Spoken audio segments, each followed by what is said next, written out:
He was effectively barred from contacting Sierra directly or visiting Anaya without a neutral third party present, such as a social worker or a designated court monitor.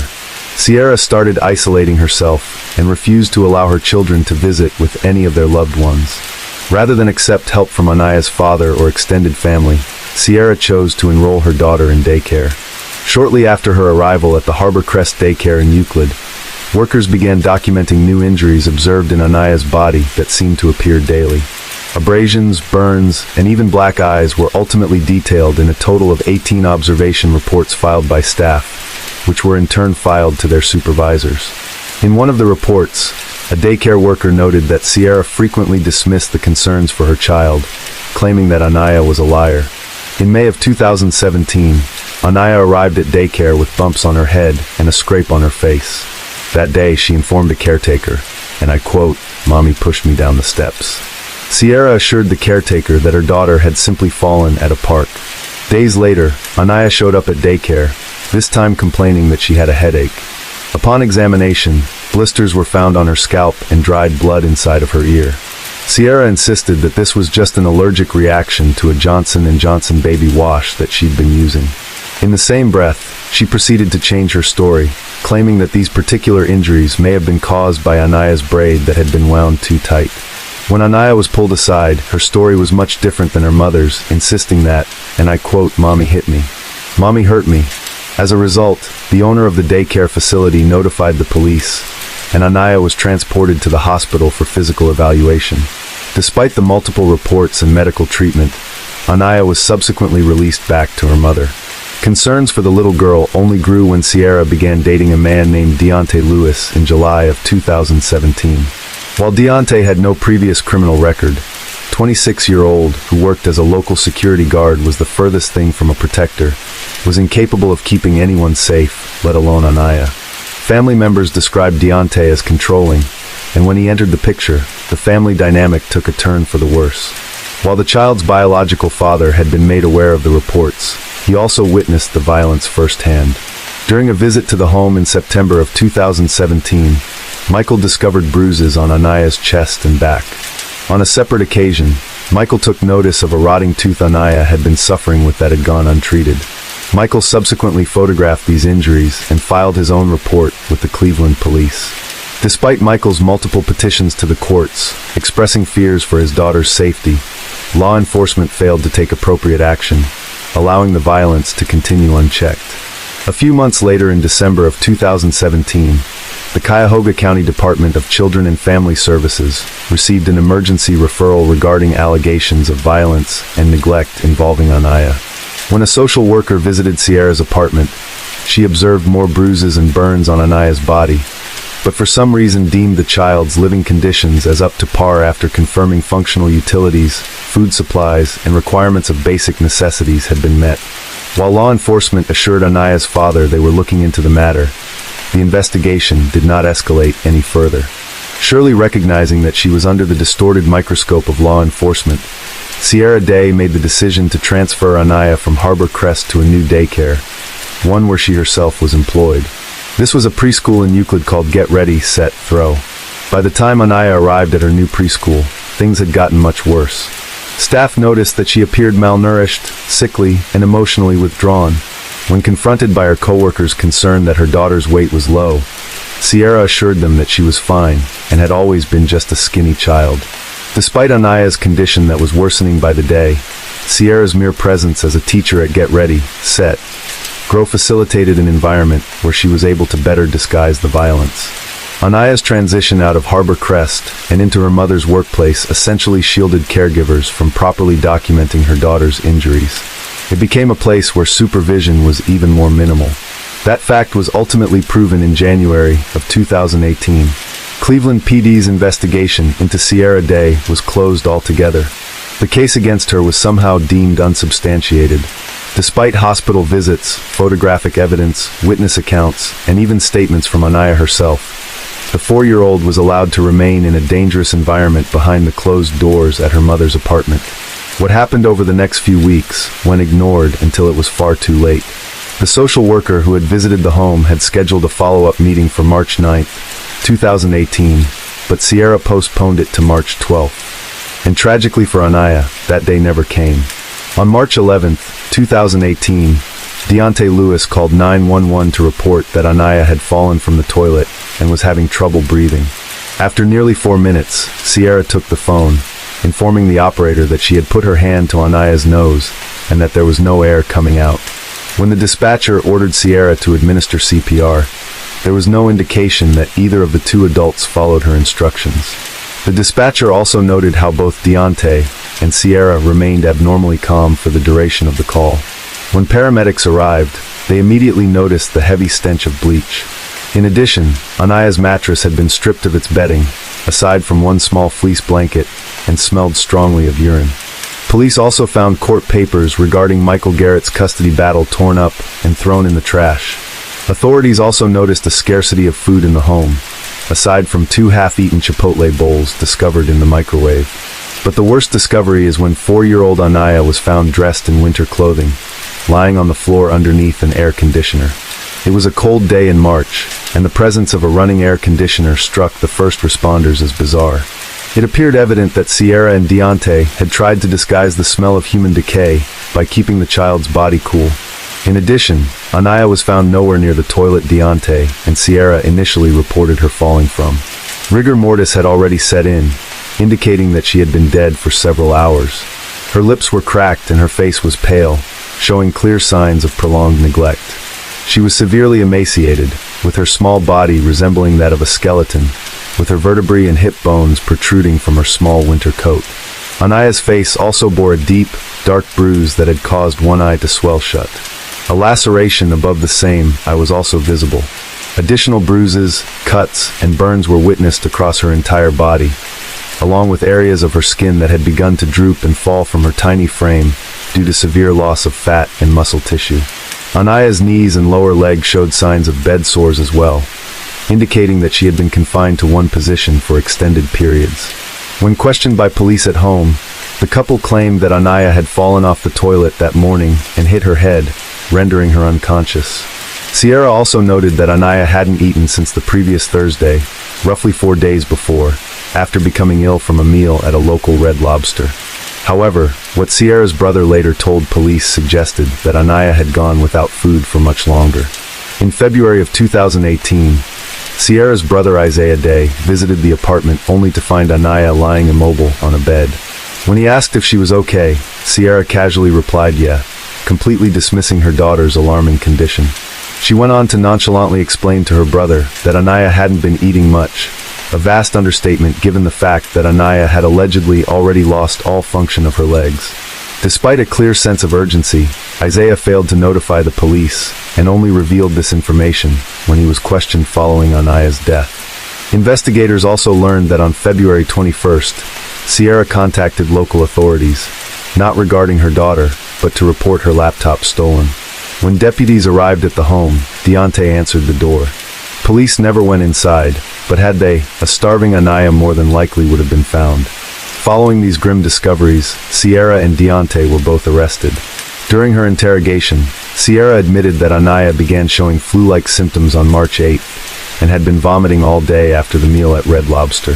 She went on to say that she and Deontay tried feeding her multiple items, including soup and Tylenol, but her symptoms persisted. Despite not being able to keep down a sip of ginger ale, Sierra confessed that she believed Anaya was faking an illness, even going as far as to say that her daughter, and I quote, scared herself to the point of causing her own death. After giving her daughter a bath, Sierra told detectives that Anaya said she was sleepy. Hours later, Sierra finally decided to call a 24-hour health hotline, but never once sought medical attention for her daughter, who was slowly dying inside her apartment. Throughout her interrogation, Sierra attempted to blame Deontay for her child's death, claiming he was responsible for feeding the child, not her, and contested the medical care Anaya desperately needed. Sierra also alleged that Deontay had beaten Anaya on several occasions and was known to use a belt during these instances. Following their respective police interviews, Sierra and Deontay were charged with murder, aggravated murder, felonious assault, permitting CA, endangering children, and tampering with evidence. Upon recovering CCTV footage from local businesses in the area, surveillance footage showed that night before Anaya's death, Sierra and Deontay were seen dining at a Chipotle restaurant, where they proceeded to enjoy burrito bowls together. Later, the two were seen shopping at a nearby Walmart. Their 4-year-old daughter lay gravely ill at home. They were later witnessed purchasing snacks and other household items, including cleaning supplies, while Anaya lay dying. An autopsy later performed by Cuyahoga County Chief Deputy Medical Examiner, Dr. Joseph Fellow, confirmed the harrowing details surrounding Anaya's death. The examination pointed toward evidence of prolonged neglect and severe injuries spanning weeks. It was determined that Anaya weighed just 26 pounds at the time of her death, placing her in the 3rd percentile for her age. The medical examiner was also able to determine that the bruise on the right side of Anaya's forehead was approximately 1 week old, and that the black eye had been sustained roughly 2 days before her death.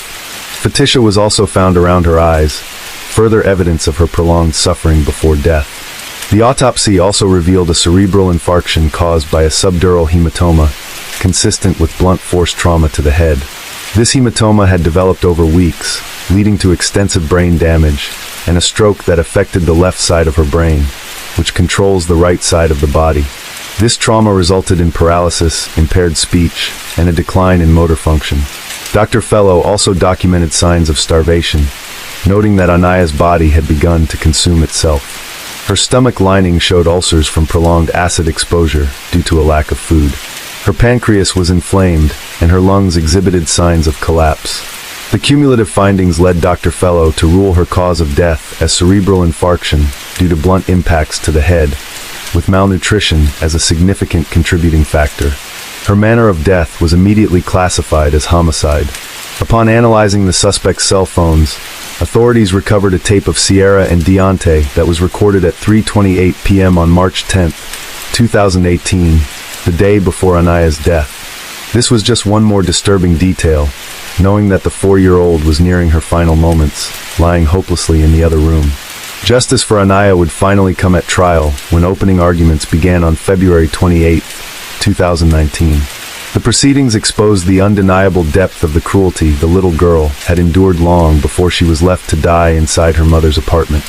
During the trial, the defense attempted to suggest that Anaya's injuries were either accidental or caused by external factors.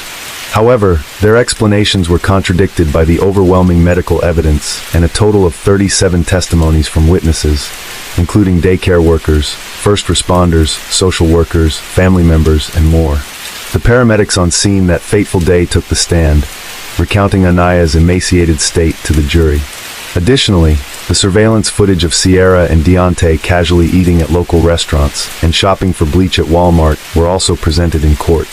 Those present in the courtroom noted that Sierra showed little emotion throughout the entirety of the trial, even when the graphic photos of Anaya's body were shown in the projector screen. This lack of visible remorse was cited by prosecutors as further evidence of both hers and her co-defendant's callousness. One of the most impactful moments at trial was the emotional testimony of Anaya's biological father, Michael Garrett. Michael graciously described his love for his daughter and his relentless but fruitless efforts to protect her. Michael also spoke about the last time he saw his daughter alive. During a supervised visit, he noticed how frail and withdrawn she was, a stark contrast to the bright and energetic little girl that he knew. He testified that Anaya's demeanor had changed drastically in her mother's custody, and even more so when Deontay came into her life. On the stand, Michael expressed his frustration with the state, a system solely responsible for protecting children, as well as the unwarranted restraining order Sierra had filed against him, which legally limited access to Anaya during a critical period where her life was clearly in danger. In the end, both Sierra Day and Deontay Lewis were convicted on all charges. During sentencing, the judge described the actions of both defendants as inhumane and unfathomable, emphasizing that Anaya's death was entirely preventable. As a result of the court proceedings, 24-year-old Sierra Day received a life sentence without the possibility of parole, while 27-year-old Deontay Lewis was sentenced to life with the possibility of parole after 20 years. Anaya's death forced the state of Ohio to confront its own negligence, and outrage turned to action as community members called for reform. Michael Garrett filed a wrongful death lawsuit against the Cuyahoga County Department of Children and Family Services, which alleged gross negligence and failure to protect Anaya despite repeated reports of violence and neglect. It detailed breakdowns in the system that allowed Anaya to remain in not one, but two state-regulated child care facilities. While the lawsuit sought financial compensation, more importantly, it aimed to bring attention to the urgent need for reform within CPS. Michael's legal team argued that had the state followed through on its duty to investigate and intervene, Anaya would still be alive today. As a result of an external investigation, the internal disciplinary letters and failed investigative efforts by local law enforcement came into focus, highlighting the gross lapses in oversight and protocol. The letters specifically drew attention to the blatant ignorance of Anaya's caseworkers, who repeatedly failed to follow up on allegations of violence, perform thorough investigations, or document key findings in compliance with agency policies. Among the findings were the multiple reports from Harborcrest Daycare detailing visible injuries on Anaya that were dismissed without proper investigation. The little to no collaboration between caseworkers and other professionals such as police, medical personnel, and daycare staff to verify the consistency of the allegations, and finally, that supervisors failed to ensure their teams adhere to protocols for handling suspected CA cases. This failure ultimately cost Anaya her life. At the end of the investigation into the agency, multiple employees were disciplined while others were terminated. As a result, CPS was forced to implement significant policy changes aimed at preventing similar tragedies involving children in the future. Additionally, the Ohio Department of Job and Family Services took significant action against the two daycare centers connected to Anaya's death, causing both Harborcrest Child Care and Get Ready, Set, Grow Preschool to close their doors indefinitely. As for Anaya's father, Michael Garrett, he was awarded a total of $3 million in damages in June of 2020, a decision that underscored the state's accountability and failure to protect 4-year-old Anaya Day Garrett. Anaya's life was commemorated with a farewell spanning 2 days. On Friday, March 16, 2018, a viewing was held from noon until 7 p.m., allowing loved ones and members of the community to pay their respects. Her father, Michael Garrett, tearfully reflected on her joy and innocence, describing her as a light in this world whose story must never be forgotten.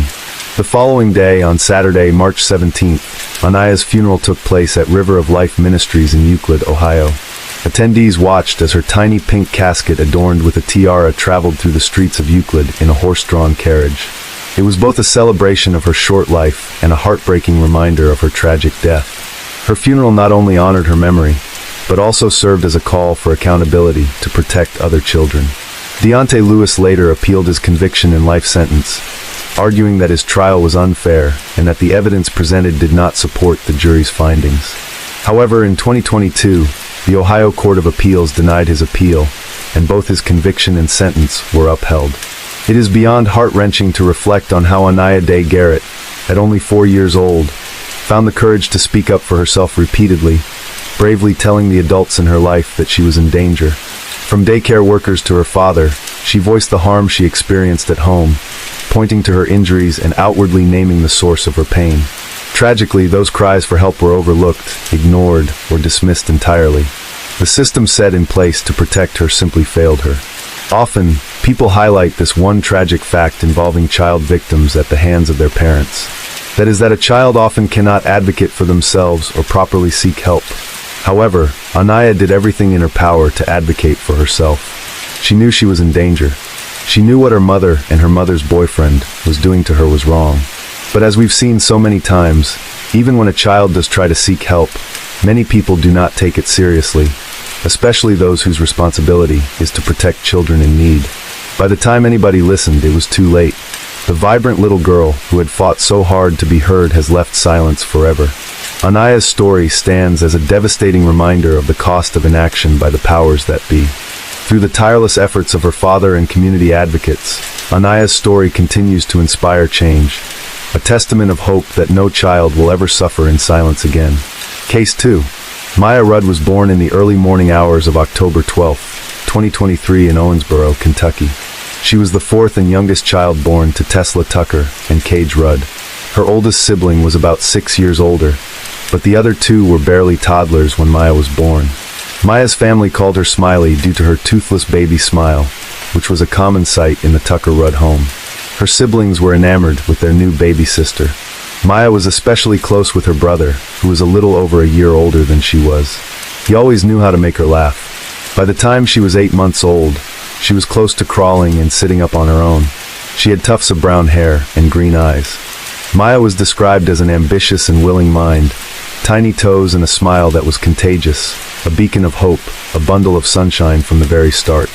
But while all seemed perfect from the outside, there were plenty of signs from the very start that Maya was in immediate danger. Tesla Tucker and Cage Rudd were married in January of 2015. Their first child, a girl, was born in the summer of 2017.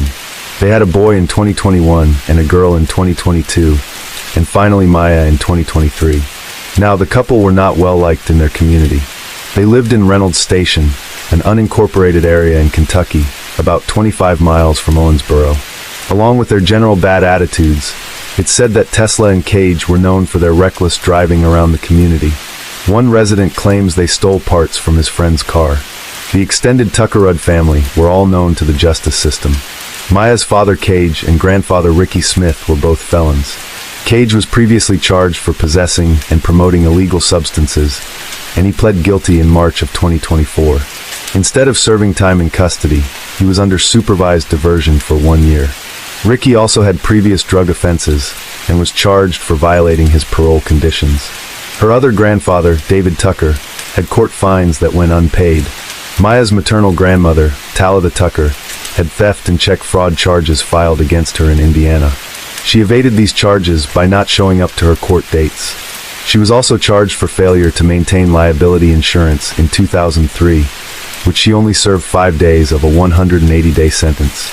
In October of 2023, Maya's paternal grandmother, Billy Smith, was involved in a DV incident with another man, notably not her husband, Ricky Smith. This man claimed to be her intimate partner for about 8 months.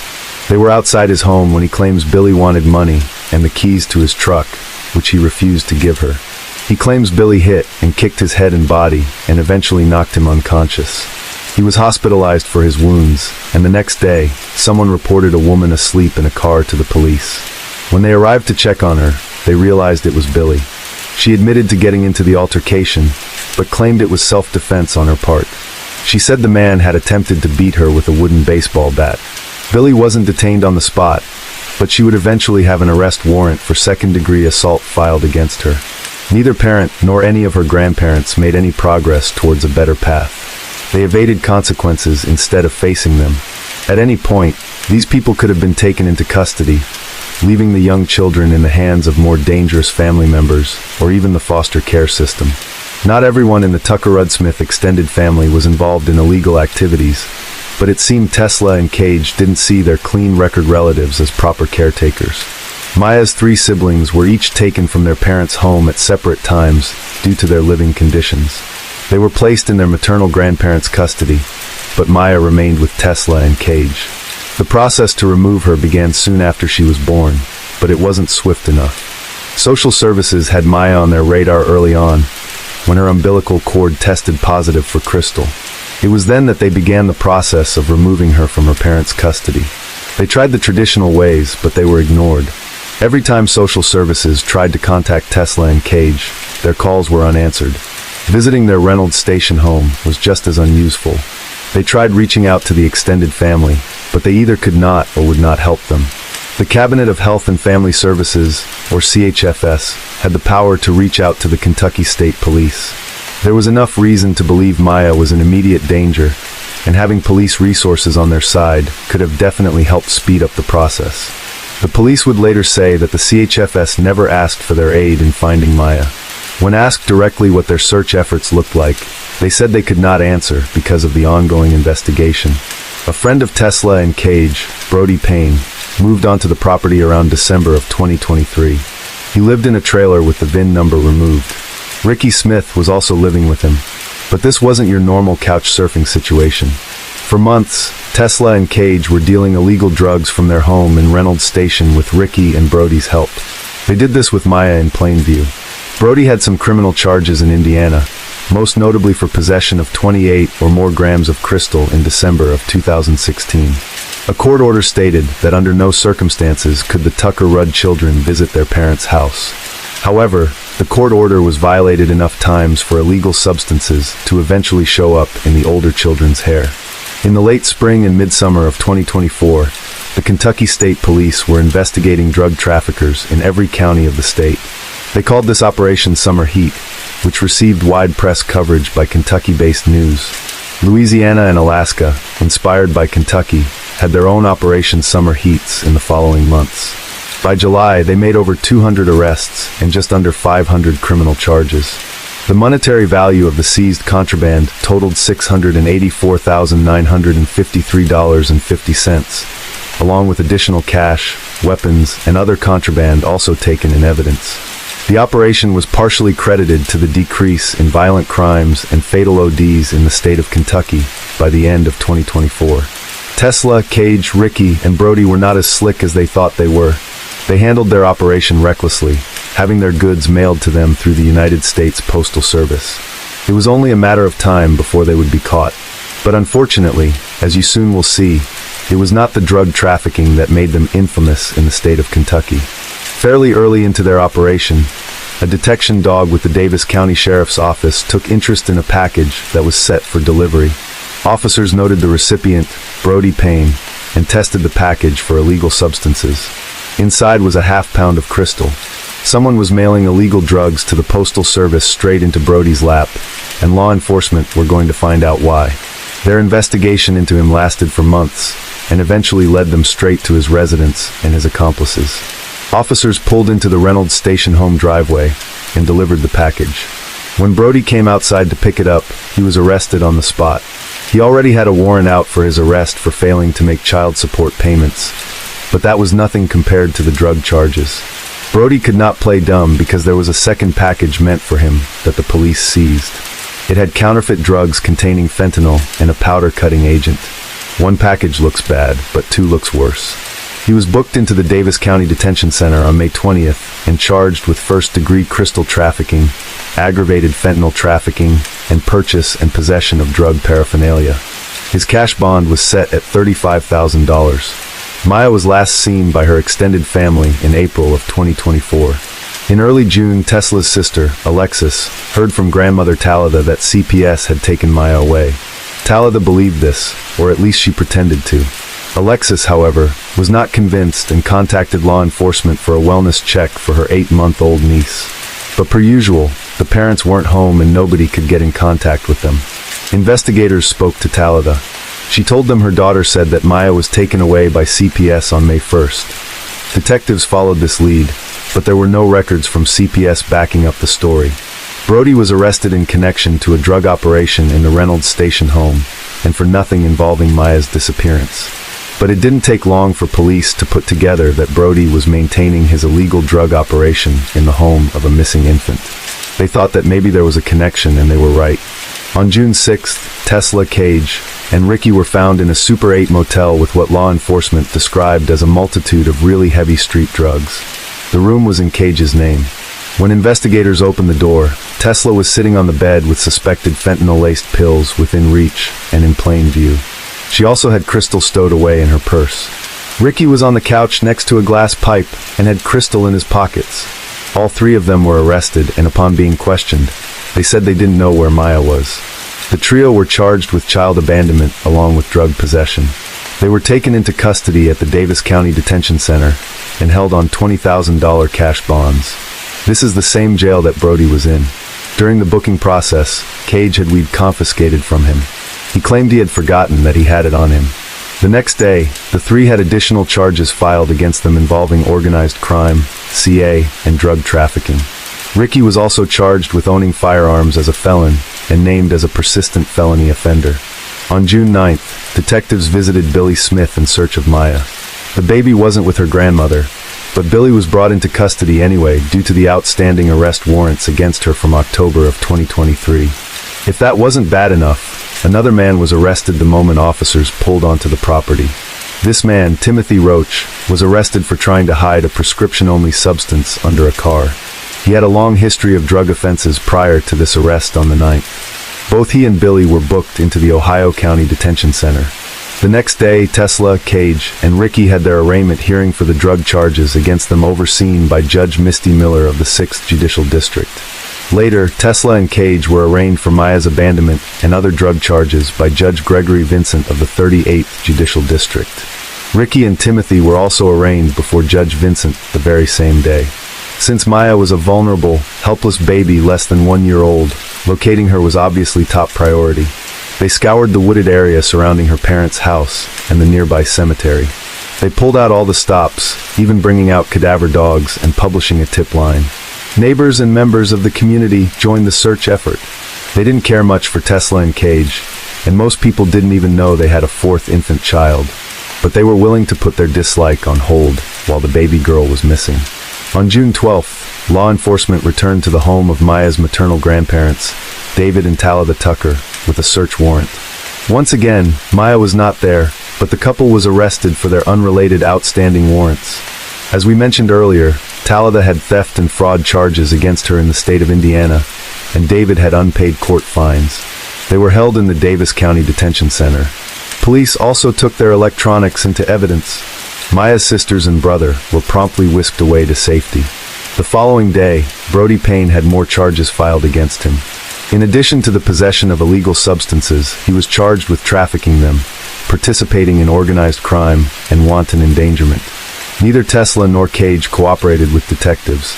They insisted Maya was taken away by child services. They sent officers on a fool's errand despite knowing exactly what happened to their baby.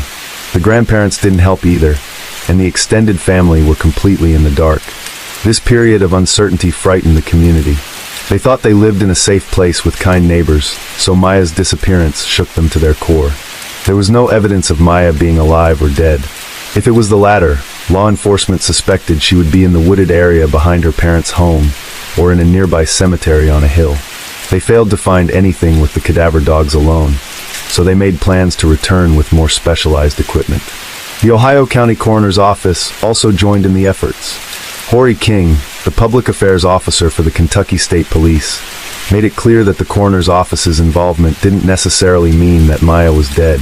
However, he didn't mince words with the press. He said, "We're very hopeful and optimistic that we would find her alive. Maybe perhaps a family member has her, but the longer this goes on, the more grim it seems." He also said this case was an example of how illicit street drugs can destroy lives and cause the erosion of our community. Officer King also criticized the family for their uncooperative behavior throughout the investigation, saying, "It's completely sad that you have a family that goes this deep in the family tree that's not willing to cooperate with the baby's investigation. It's saddening, and I can't say that I've quite seen it like this before." At 1:15 p.m. on June 14th, 1 week after she went missing, Maya was found. She hadn't gone far. In fact, she was still in her home. Law enforcement found a black Adidas duffel bag in the entry room of the house. There was some debris over the bag indicating an attempt to hide it. Officers opened the bag, and everyone's worst fears came true. Maya was already decomposing. She was so unrecognizable that no one could even tell if it was her. A transport vehicle brought her to the Louisville Regional Office of the Medical Examiner for further investigation. You didn't need to be an expert detective to see that the Reynolds Station house was not suitable for a child, much less an infant. The residence was filthy and dangerous with illegal substances, paraphernalia, and weapons found by investigators. One officer found a bag tainted with crystal only inches away from Maya's crib. Initial searches left the property largely undisturbed, but there were so many illegal drugs and residue inside the house that the police were worried their officers would OD just from staying inside the house for too long. Investigators had to take several precautions before searching the interior. This included sterilizing the house before performing the search. It took multiple search warrants and visits from the police to get the house safe enough for a thorough investigation. It's not reported how or if this affected the crime scene, but it demonstrates how bad the environment was. If the police were worried for the health and safety of their trained officers, imagine what that house could do to an 8-month-old infant girl. In total, 8 people were arrested during the search for Maya. Her parents, Tesla and Cage, maternal grandparents, Talitha and David, paternal grandparents, Ricky and Billy, along with Brody Payne and Timothy Roach. After the remains were confirmed to belong to Maya, 4 of those 8 arrested were charged for her mistreatment and abandonment: Tesla Tucker, Cage Rudd, Ricky Smith, and Brody Payne. Maya's cause of death is still undetermined even after all the time that has passed. Her body was too decomposed for medical professionals to come to an accurate conclusion. Despite this, the coroner's office labeled her death a homicide. The state coroner's office said in their report, based on information provided to me and post-mortem examination findings, the cause of death in this 8-month-old female, Maya Rudd, is undetermined. The advanced state of decomposition precluded an optimum examination. Given the scene, circumstances, and autopsy findings, the manner of death is best classified as homicide. More detailed results wouldn't come until months later. It would eventually be made public that Maya had crystal in her system even after her death. To be precise, 23.3 nanograms per milliliter. Maya's aunt Alexis organized a GoFundMe to help pay for Maya's funeral, which was held on July 25th. There were speeches, live music, prayers, and a sermon. The service is archived on the Glen Funeral Home's website. Tesla, Cage, Ricky, and Brody were all initially charged for drug possession, drug trafficking, and firearm possession. After Maya was found on June 14th, the four were also charged for her death. These were not murder charges, at least not yet. The charges ranged from failure to report a child's death, mishandling her corpse, endangerment, and criminal CA. During the June 17th preliminary hearing, Tesla cried in the courtroom as the charges were read, and cried even more as the hearing went on. In total, Tesla was found guilty for 10 charges, while the 3 men were found guilty of 13 charges each. Their 3 extra charges were for firearm possession despite being convicted felons. In November, the state of Kentucky filed more charges against Talitha: controlled substance endangerment to a child, criminal abuse, and hindering prosecution. Talitha allowed the children to stay with their dangerous parents in an unsafe environment, as noted earlier. She also gave Tesla and Cage money she had previously stolen for safekeeping to limit her chances of being arrested for theft. This possibly circles back to the theft and fraud she committed in Indiana. While the coroner's office labeled Maya's case a homicide, the trial was not a homicide case. It took some time, roughly 6 months, for the DNA evidence collected at the scene to be thoroughly tested. Finally, in January of 2025, investigators were confident enough in their findings to increase the charges against the 4 convicted adults. The Kentucky State Police presented a new case in an Ohio County courtroom. The result was the addition of murder charges to the 4 convicted parties in addition to charges they already were found guilty for. The police successfully argued the 4 adults knowingly put Maya in a dangerous situation, if not directly harming her. In addition, the 4 were accused of criminal mistreatment of Maya's 3 older siblings. Following the presentation, a superseding indictment was filed against the 4 adults. This means that the charges against them were amended based on the new evidence presented in court. The superseding indictment listed extra charges for each of the 4 convicted adults: 1 count of murder for Maya, and 1 count of criminal abuse of a child 12 and under for Maya and each of her 3 siblings. In addition, Ricky was charged with persistent felony offender. Tesla, Ricky, and Brody pled not guilty to the new charges of murder and endangerment on February 4, 2025. Tesla's attorney filed a motion to examine and test any evidence seized by law enforcement. Cage was meant to appear alongside them, but his arraignment was pushed to March 4th. He, Tesla, and Ricky will appear again in court in April, and Brody Payne in May. They are each held on separate $250,000 cash bonds. Now we should also note here, since they haven't fully gone to trial, all parties are considered innocent until proven guilty in a court of law. During and after Maya's case, some alarming actions were taken in Kentucky's Cabinet for Health and Family Services. Today, the Kentucky Auditor's Office houses the Kentucky Commonwealth Office of Ombudsman. Before this, it was under CHFS control. In cases where child protection investigation proves inadequate, it's the Ombudsman's job to investigate the how and the why. According to Allison Ball, the public auditor, the Ombudsman relies heavily on a database called ITWIST to perform these investigations. The Ombudsman had full access to ITWIST previously while it was under CHFS authority, but when it transitioned to the Public Auditor's Office, the Cabinet refused to give them this access. This was in July of 2024, a month after Maya's name was published on every major news outlet in the state. The Auditor's Office and the Office of the Ombudsman filed a lawsuit against the Cabinet for this. It was worth the effort in the end.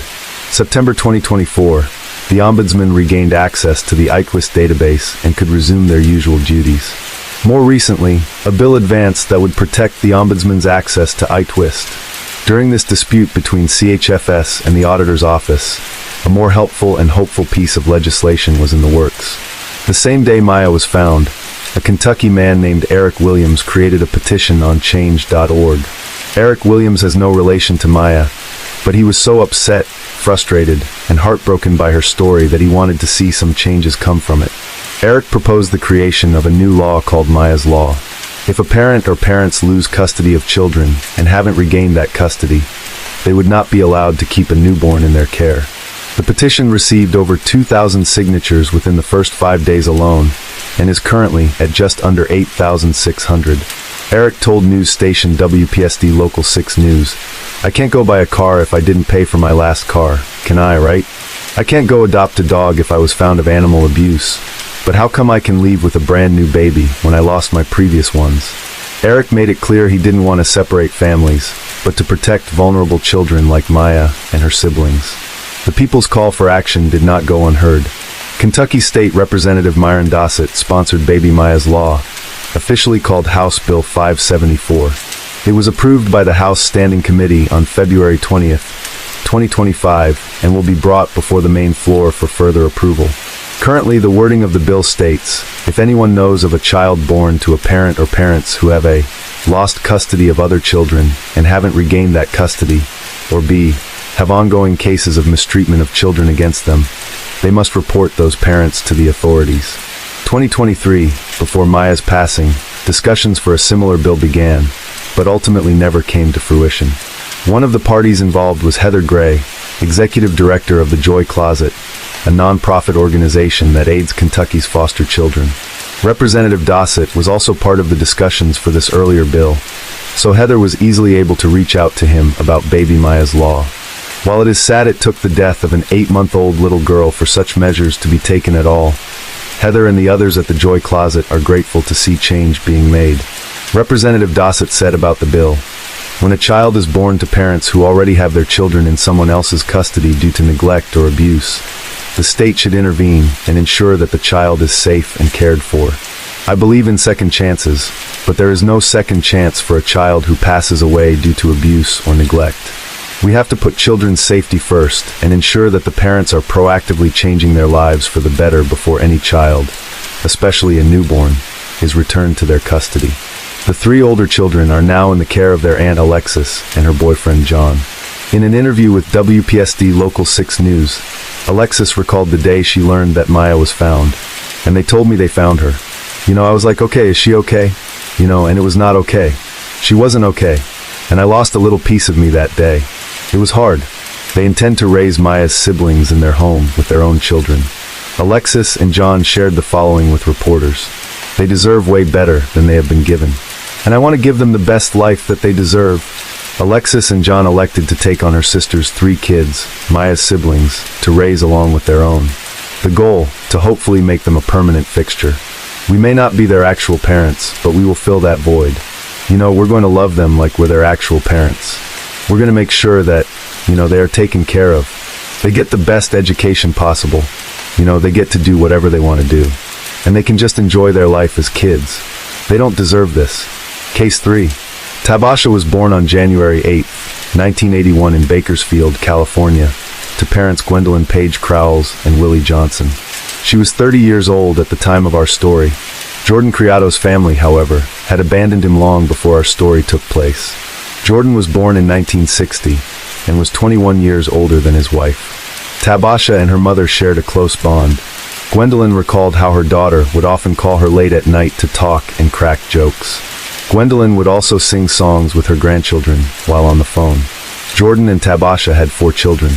They welcomed their first, Elijah, on February 24, 2004, followed by Isaac, born just over a year later on February 27, 2005.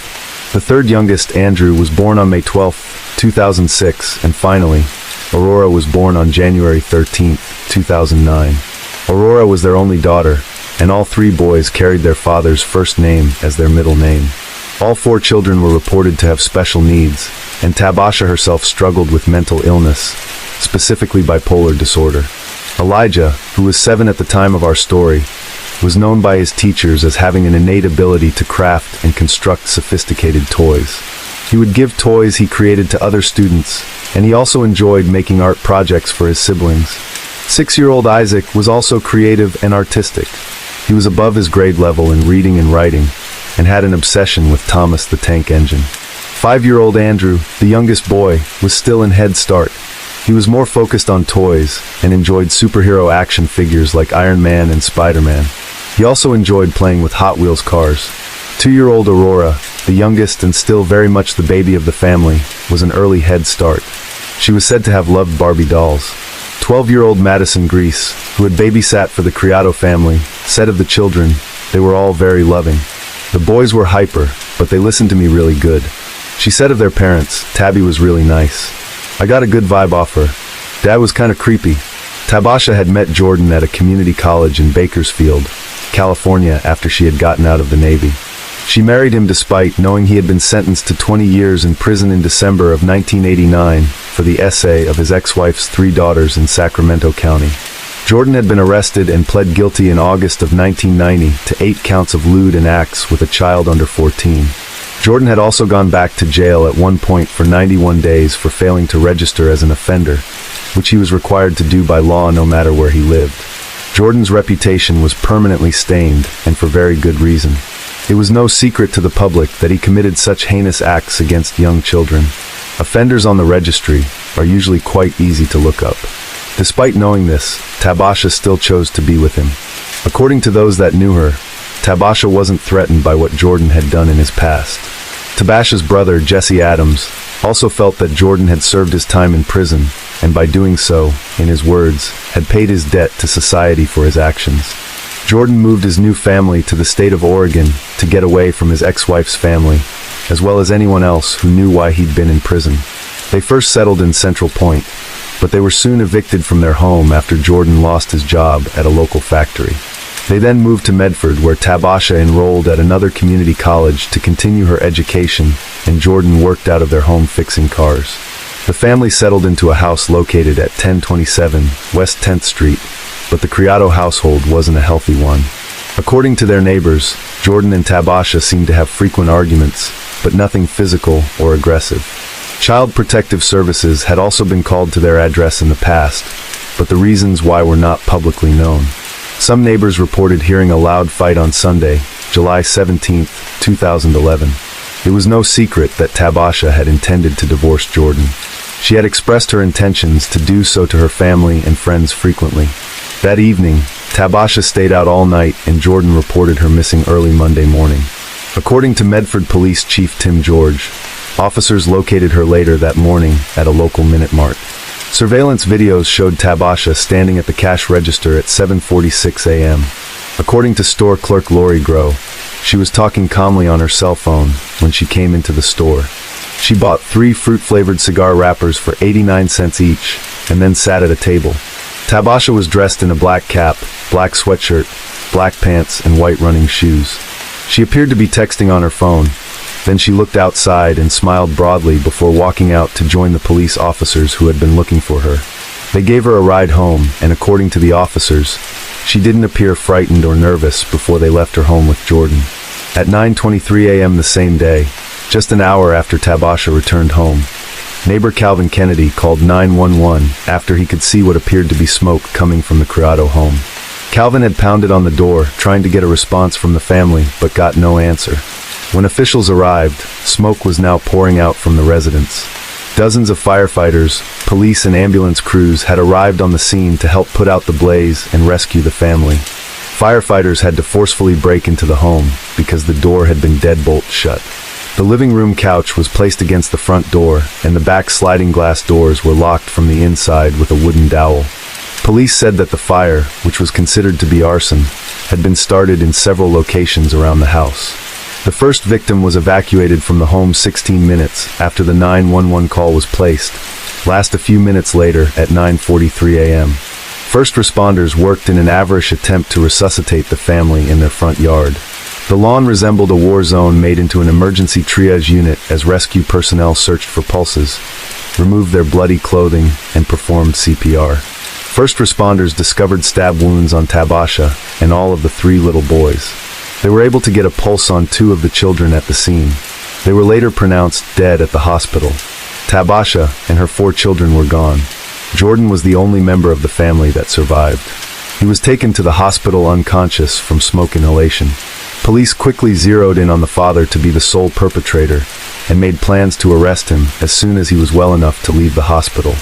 One firefighter told investigators that when they located Jordan, he was holding a bloody kitchen knife. The entire family was found in the master bedroom while the firefighters entered the building to pull them out. The master bedroom was where one of the 4 fires had been set. At autopsy, authorities uncovered chilling evidence. Jordan had given the 4 children large doses of melatonin before the violence took place. Aurora, the youngest of the children, had 4 times the recommended dose in her system. Giving the children melatonin to lull them to sleep pointed to premeditation. He wanted them docile before he carried out his plan. As we mentioned previously, Jordan had stabbed 3 of the 4 children. Aurora was the only member of the family that was spared. Tabasha, Isaac, and Andrew died from sharp force injuries. Elijah and Aurora died from effects of the fire. Tabasha had been stabbed twice in the neck, twice in the face, and 10 times in the abdomen. That many wounds denotes a crime of passion and a complete loss of self-control. There were no defensive wounds found on Tabasha's body to show that she had fought Jordan during the attack. It's likely that the first wound was a fatal one. According to investigators, after Jordan stabbed his wife and children, he carried each of them into the master bedroom. He put 2 of the children on the bed and the other 2 on a mattress on the floor next to their mother. Jordan then got to work on setting the fires. It was reported that Jordan left the knife he used on his family on a bed in the kids' room. Evidence led police to believe that after Jordan had annihilated his family, he doused himself in the interior walls in the house with the cooking oil, specifically olive oil, which he mistakenly believed would act as an accelerant. Jordan had also turned on the stove and oven. Once the fires were burning, Jordan acquired a new knife in an attempt to remove himself from this earth. But firefighters were able to keep him alive after finding him and pulling him from the building. He spent 3 weeks in the hospital, unconscious from smoke inhalation, and remained guarded by police. He was sedated, enlisted, and in stable condition. Jordan was immediately arrested upon his discharge from the hospital. He appeared to have been put in a turtle suit during his initial court appearances, but the Jackson County Jail would not comment on whether or not he was on watch due to being a danger to himself. It would be safe to assume that he definitely was being monitored for safety, considering what his attempts were at the crime scene. Jordan's indictment listed 24 counts of aggravated murder. 20 of them were based on the fact that there were multiple victims, and 4 were due to the fact that his children were all under the age of 14. He was also indicted on 4 counts of felony murder related to 4 counts of, as well as 4 counts of manslaughter. Aggravated murder carries a potential sentence of life in prison without parole or capital punishment. Jordan and his defense attorney, Jeff Goki, put in a motion to postpone the trial until the following summer. They also submitted a motion to suppress evidence in the case, but the nature of the evidence they sought to suppress was unclear. Jordan had told authorities that when his wife came home that morning, she told him she had woken up in another man's bed and believed that she had been drugged. He claimed he went into the backyard to fix a car and later felt that something was not right. When he went into the house, he saw the fire and claimed he saw his wife standing over the children with a knife. Jordan told police he attacked Tabasha for what she had done to the children. He said, "She was a broken woman.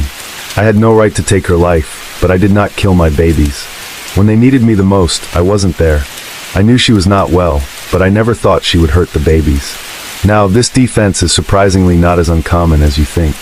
Now, if you remember our coverage of the Ronnie O'Neill case, this defense from a family annihilator to say that their romantic partner was the one that killed the kids, and they finished the romantic partner off, is surprisingly not uncommon. Like Jordan, Ronnie had the same defense at trial.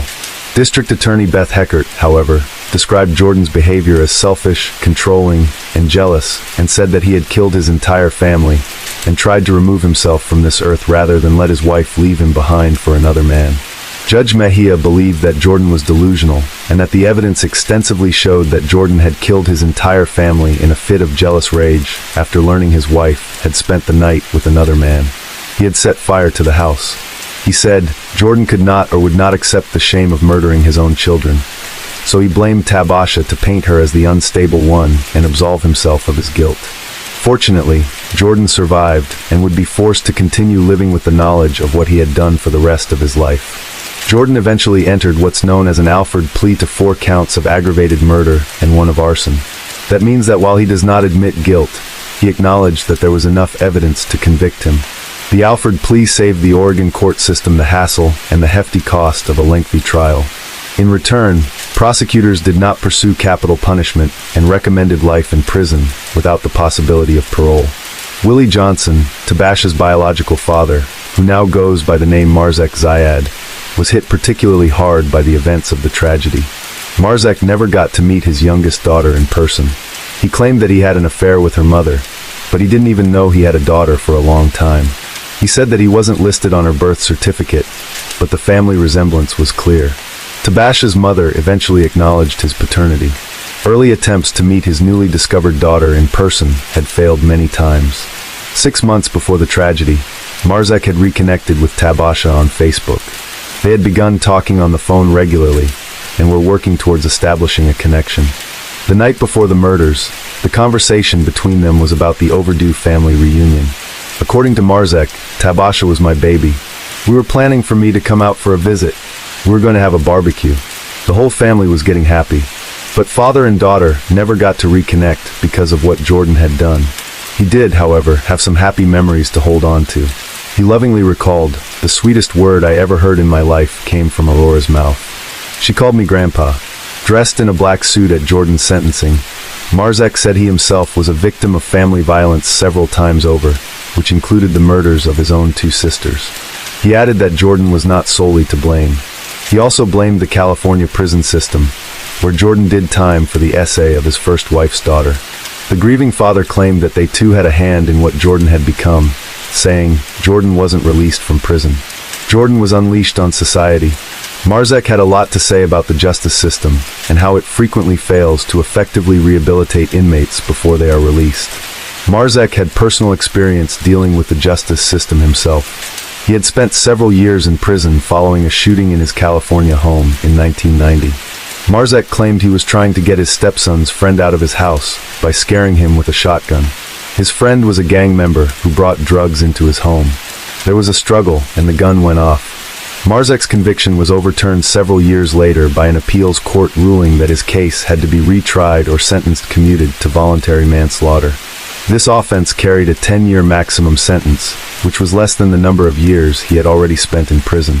While Marzek's appeal was working its way through the system, he had the opportunity to speak with his fellow inmates about what brought them to prison, how to turn the violence around to lead healthier lives. He said, "I've seen all sides. I've sat with murderers on death row. They've told me things they never told their attorneys or their psychiatrists because I was in the same fix as them." Marzek was released from prison on July 18, 2002. Sadly, the 10th anniversary of his release happened to fall on the 1-year anniversary of the Criado killings. He said, "I'm just sick of all kinds of family violence. Anything I can do to stop family violence, I am ready, willing, and able to try." Tabash's family did not want Jordan sentenced to death. According to Marzek, the death penalty won't do nothing but reward him. Tabash's family wants Jordan to accept responsibility for what he has done and spend the remainder of his life atoning for his sins and potentially saving others from this pain. While Jordan shamefully averted his gaze, Marzek said he hoped his son-in-law would do something positive in prison to make up for his many crimes, adding, "Yes, I would like to see Jordan locked up for life, but I would like to see what he can become."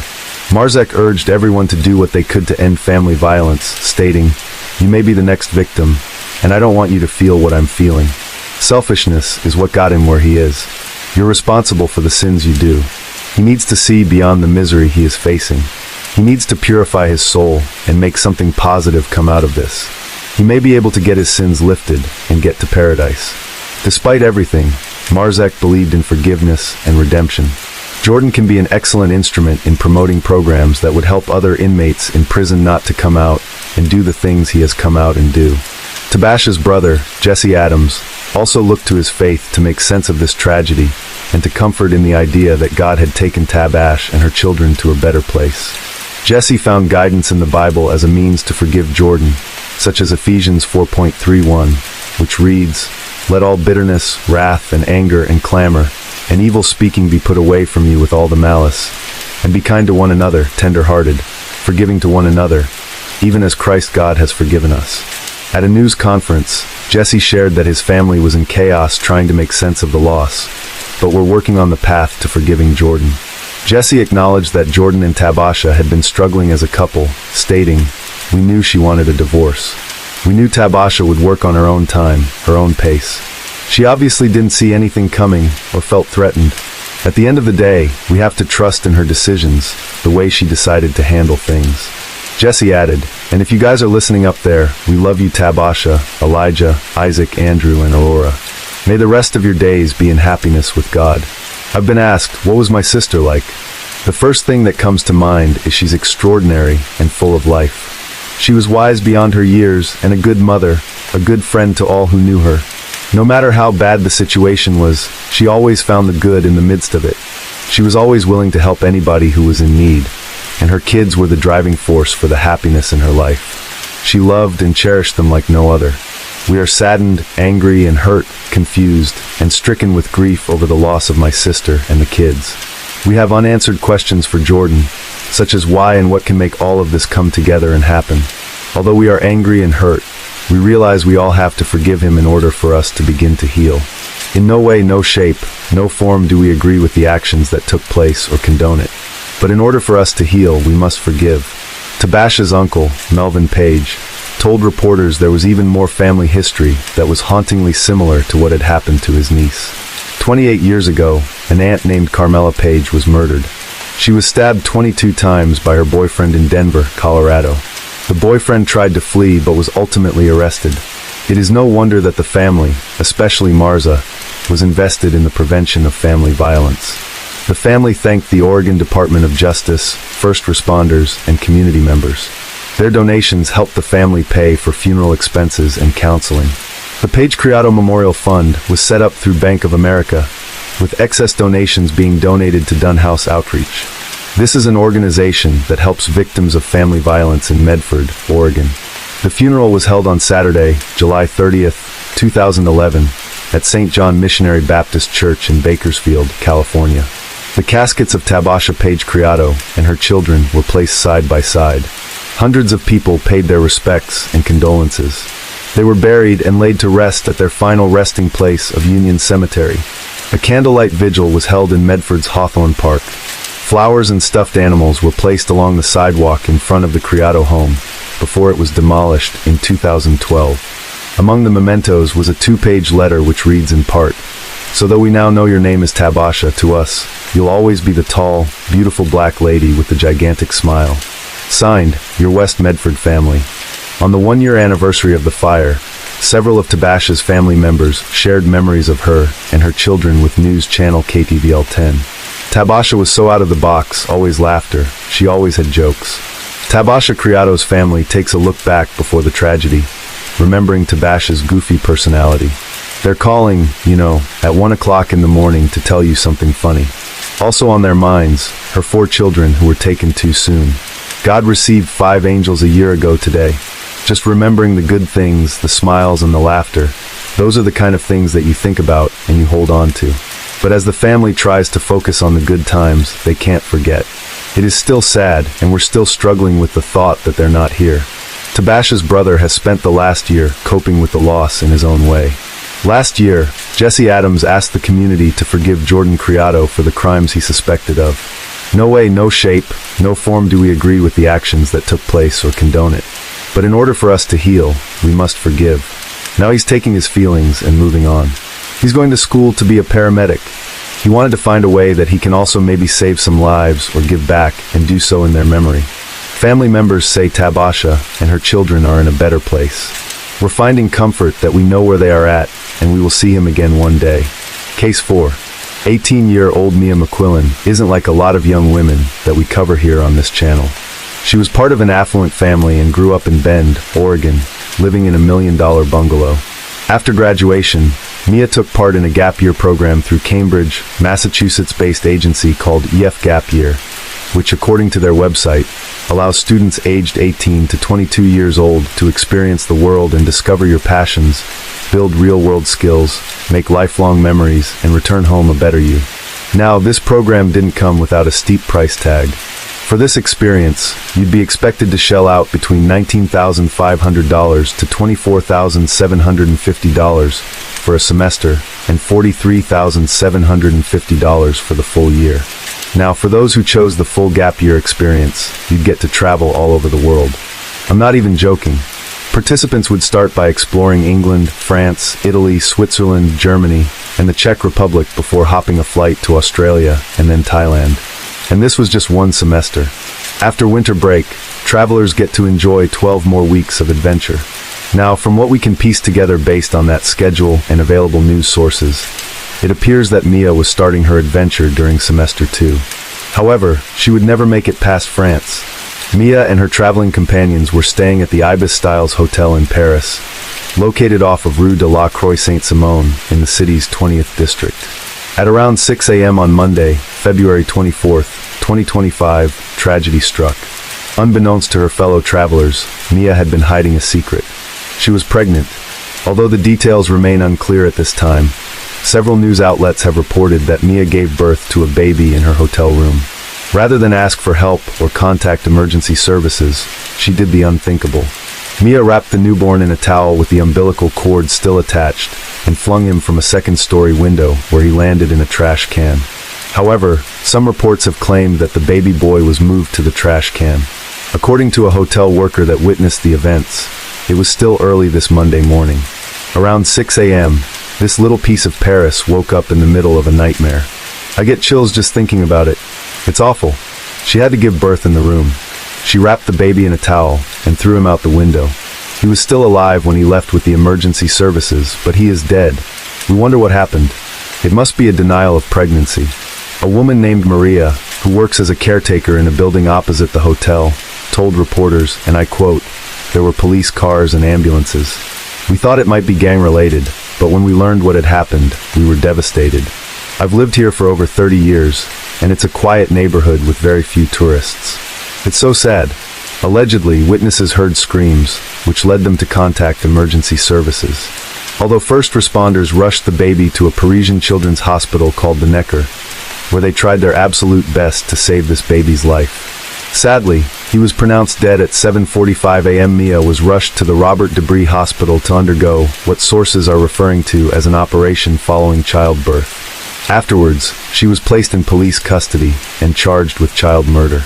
According to The Guardian, French authorities are investigating the case as a homicide of a minor younger than 15 years old. The publication also outlined that authorities are considering the possibility of what is known as pregnancy denial, a condition in which a woman remains unaware of or in denial about her pregnancy until labor. We'll get into our thoughts on that a little later in our story. The U.S. Embassy in Paris told reporters that they were aware of the situation and were closely monitoring the case and added, "We are deeply saddened to learn of the recent tragedy involving the loss of a young life." YEF Gap Year spokesman Adam Bickelman released the following statement to the New York Post, where they said the agency was, and I quote, "deeply shocked and saddened by this tragic event. We are fully cooperating with local authorities as they continue their investigation. Counseling support has been offered to all group members, and we are extending our support to the impacted families." According to the Daily Mail, Mia's story is eerily similar to that of a German woman, Katarina Jovanovic, who was found guilty of manslaughter at the Heilbronn District Court on July 3, 2024. According to the publication, Katarina flung her newborn baby out her apartment window, where she fell nearly 12 feet to the ground, all because she was worried that a baby would ruin her career as an executive at Porsche's legal department. Now, initially, Katarina admitted to her crime, but once the case went to trial, suddenly she didn't realize that she'd been pregnant the whole time. However, the prosecution wasn't buying any of it, and according to reports, accused her of murder in deliberately concealing her pregnancy from colleagues and neighbors. According to public prosecutor Marika Haffendorfer, and I quote, "The accused was not prepared to put her life plans, especially her professional advancement, on hold for a child. That was her decision when the baby was born, and as a result, the criteria for a murder conviction are fulfilled." However, Katarina's defense countered that argument. According to her defense attorney Malta Hoke, and I quote again, "It is a drama that affects me personally. My client did not even know that she was pregnant. When she suddenly held the bloody baby in her hands, she was in an exceptional psychological situation. It was an accident. She dropped the baby. How the child ended up over the window sill remains to be determined. Now, it should come as a surprise to nobody that cases like this are heavy, especially as someone who struggles with fertility issues. We've had a lot of people reach out to us over the years to tell us that they need a break from true crime or that they struggle to find a good palate cleanser. This applies to us too. So because of this, we've launched our new channel, Georgie and Druby, where we will be talking about things outside the scope of true crime, largely wacky news stories. If you're a member of a victim's family who has contacted us to cover your loved one, don't worry. This is in no way the end of the misery machine. We'll still be keeping to our normal release schedule. But to be completely transparent, when you keep seeing cases with the same exact problems and trends over and over, where a life could have been easily saved had somebody spoken up, or if CPS didn't let children fall through the cracks who were in danger with a thoroughly documented history of evidence, and it seems like nobody is doing anything about it, it can be pretty tough on your mental health. So having an outlet to make lighter content is really needed from time to time. So if you're somebody who is understandably burnt out on true crime, but still wants to stick with us for lighter topics, we'd love to see you over there. The link will be in the pinned comment and description, so you can subscribe after this video.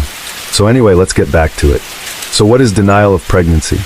Well, according to medical journals, it's when a woman is unaware of or unable to accept that she is pregnant.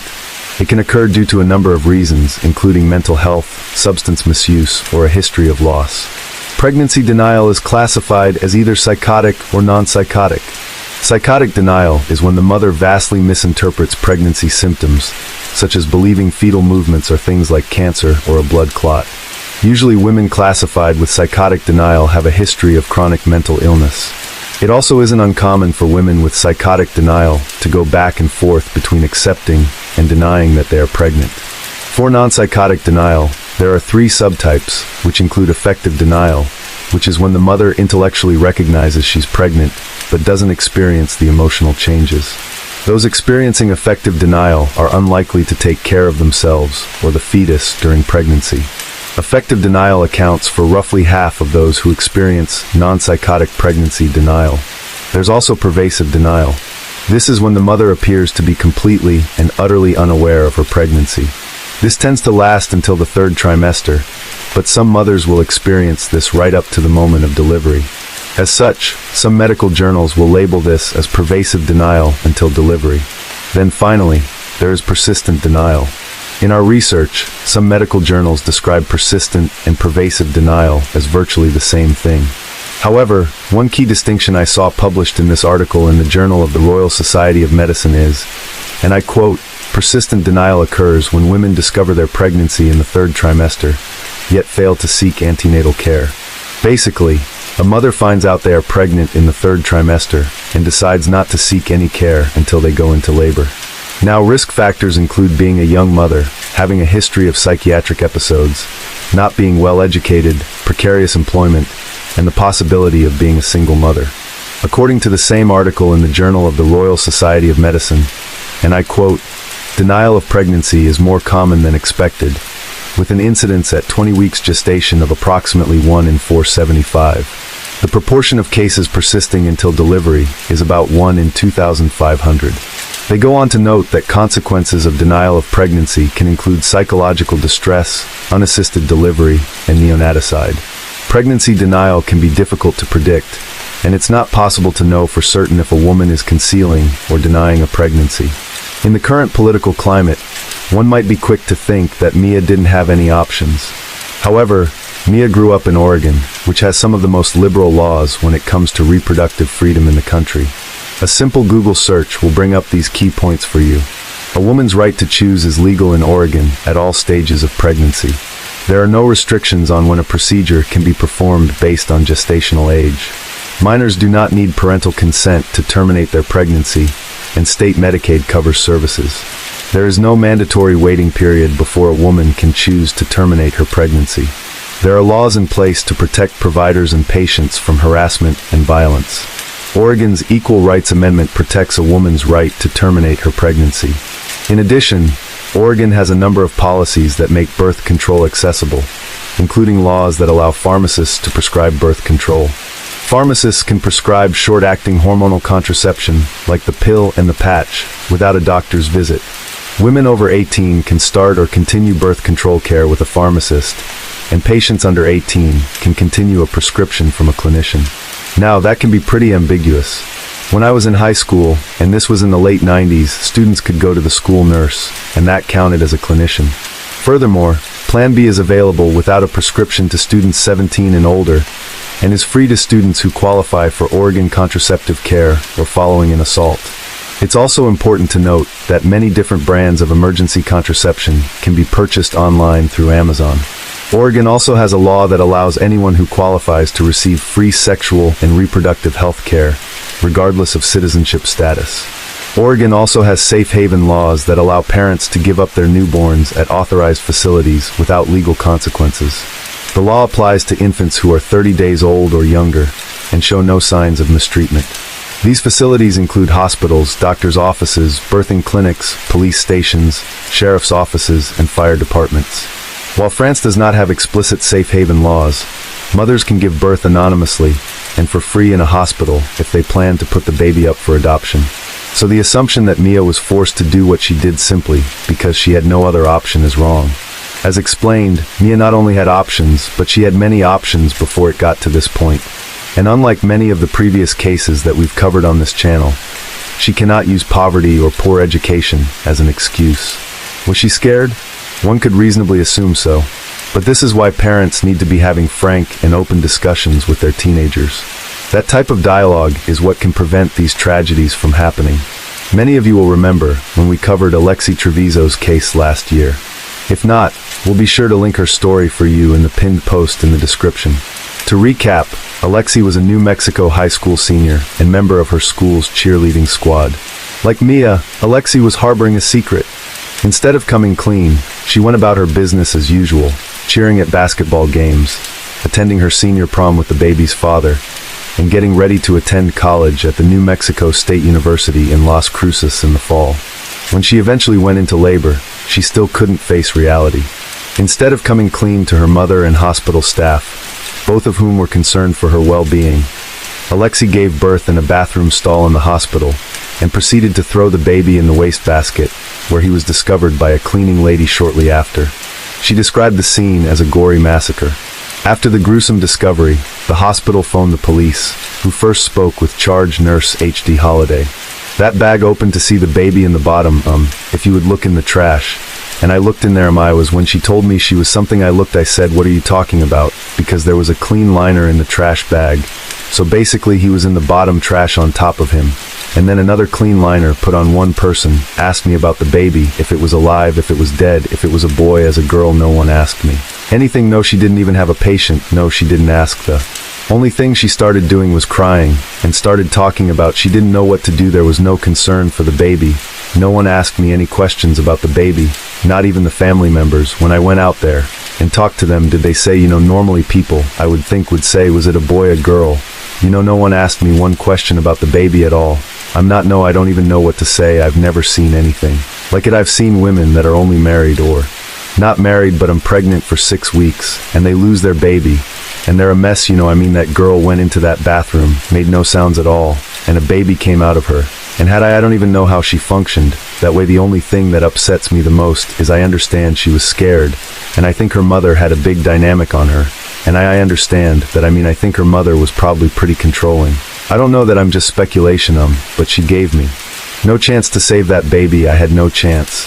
And that's not what I do. My job is to save lives. And I had no chance on that baby. She gave me no chance.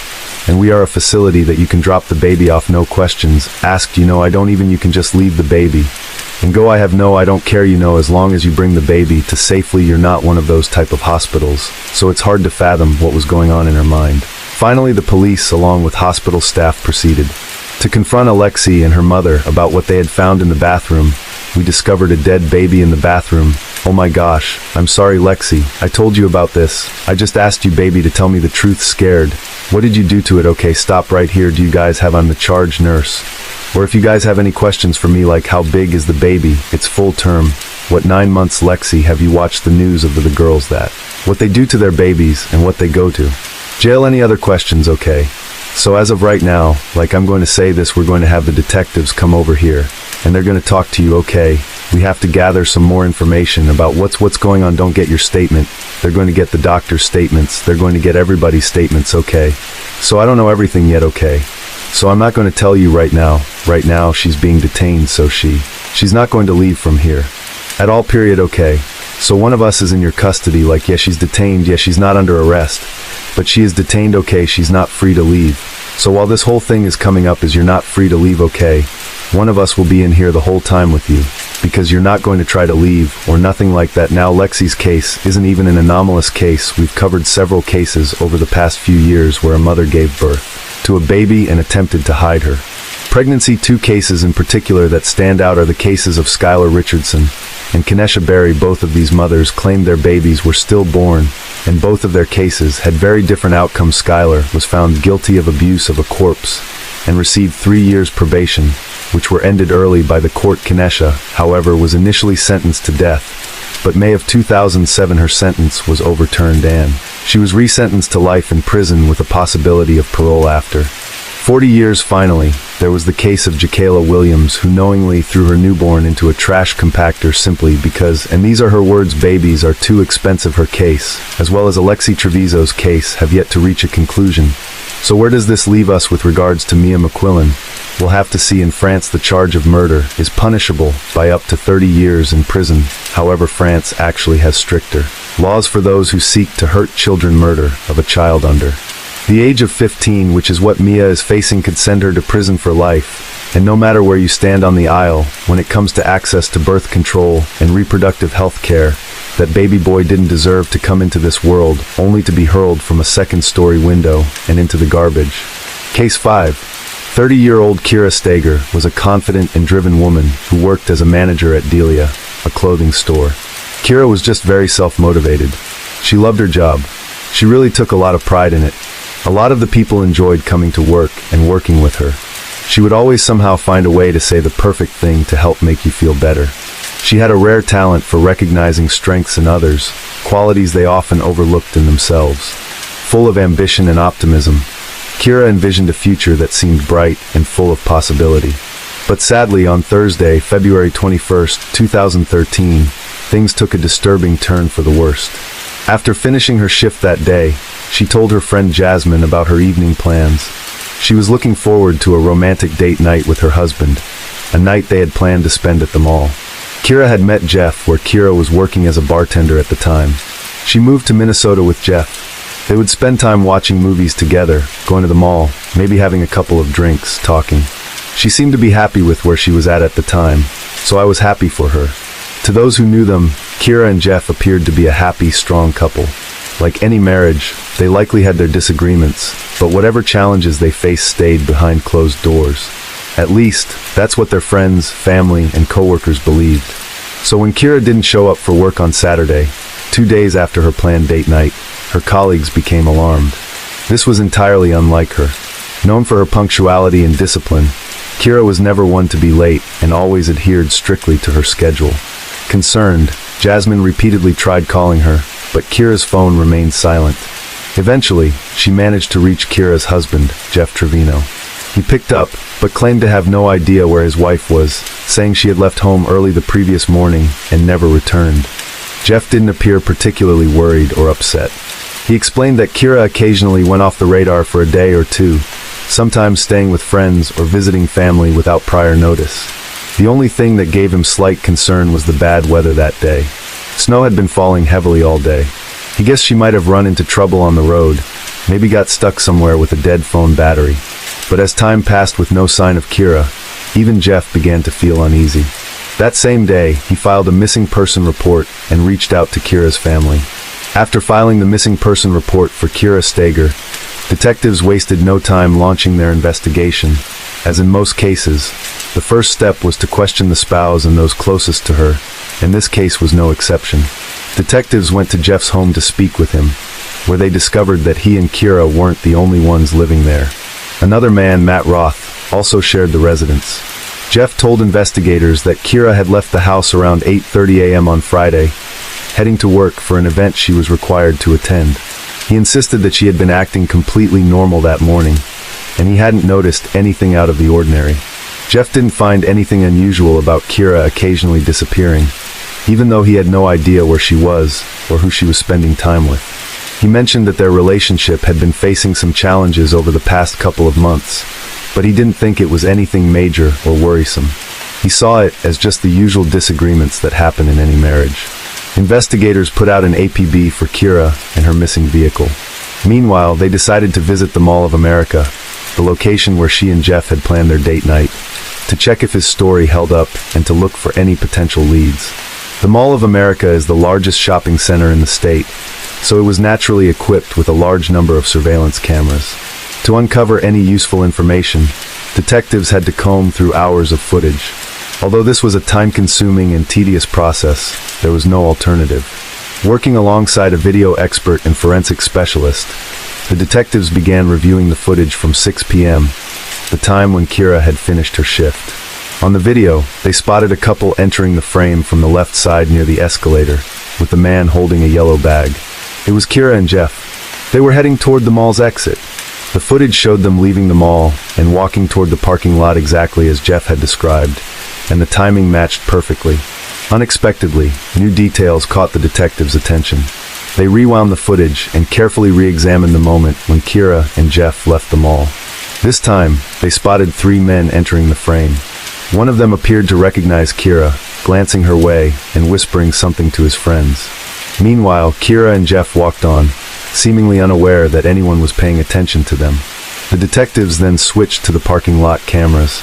The couple was seen heading down to the underground parking, and after a short time, a white car was spotted driving away. The authorities kept a close watch on their movements, but nothing unusual or suspicious stood out.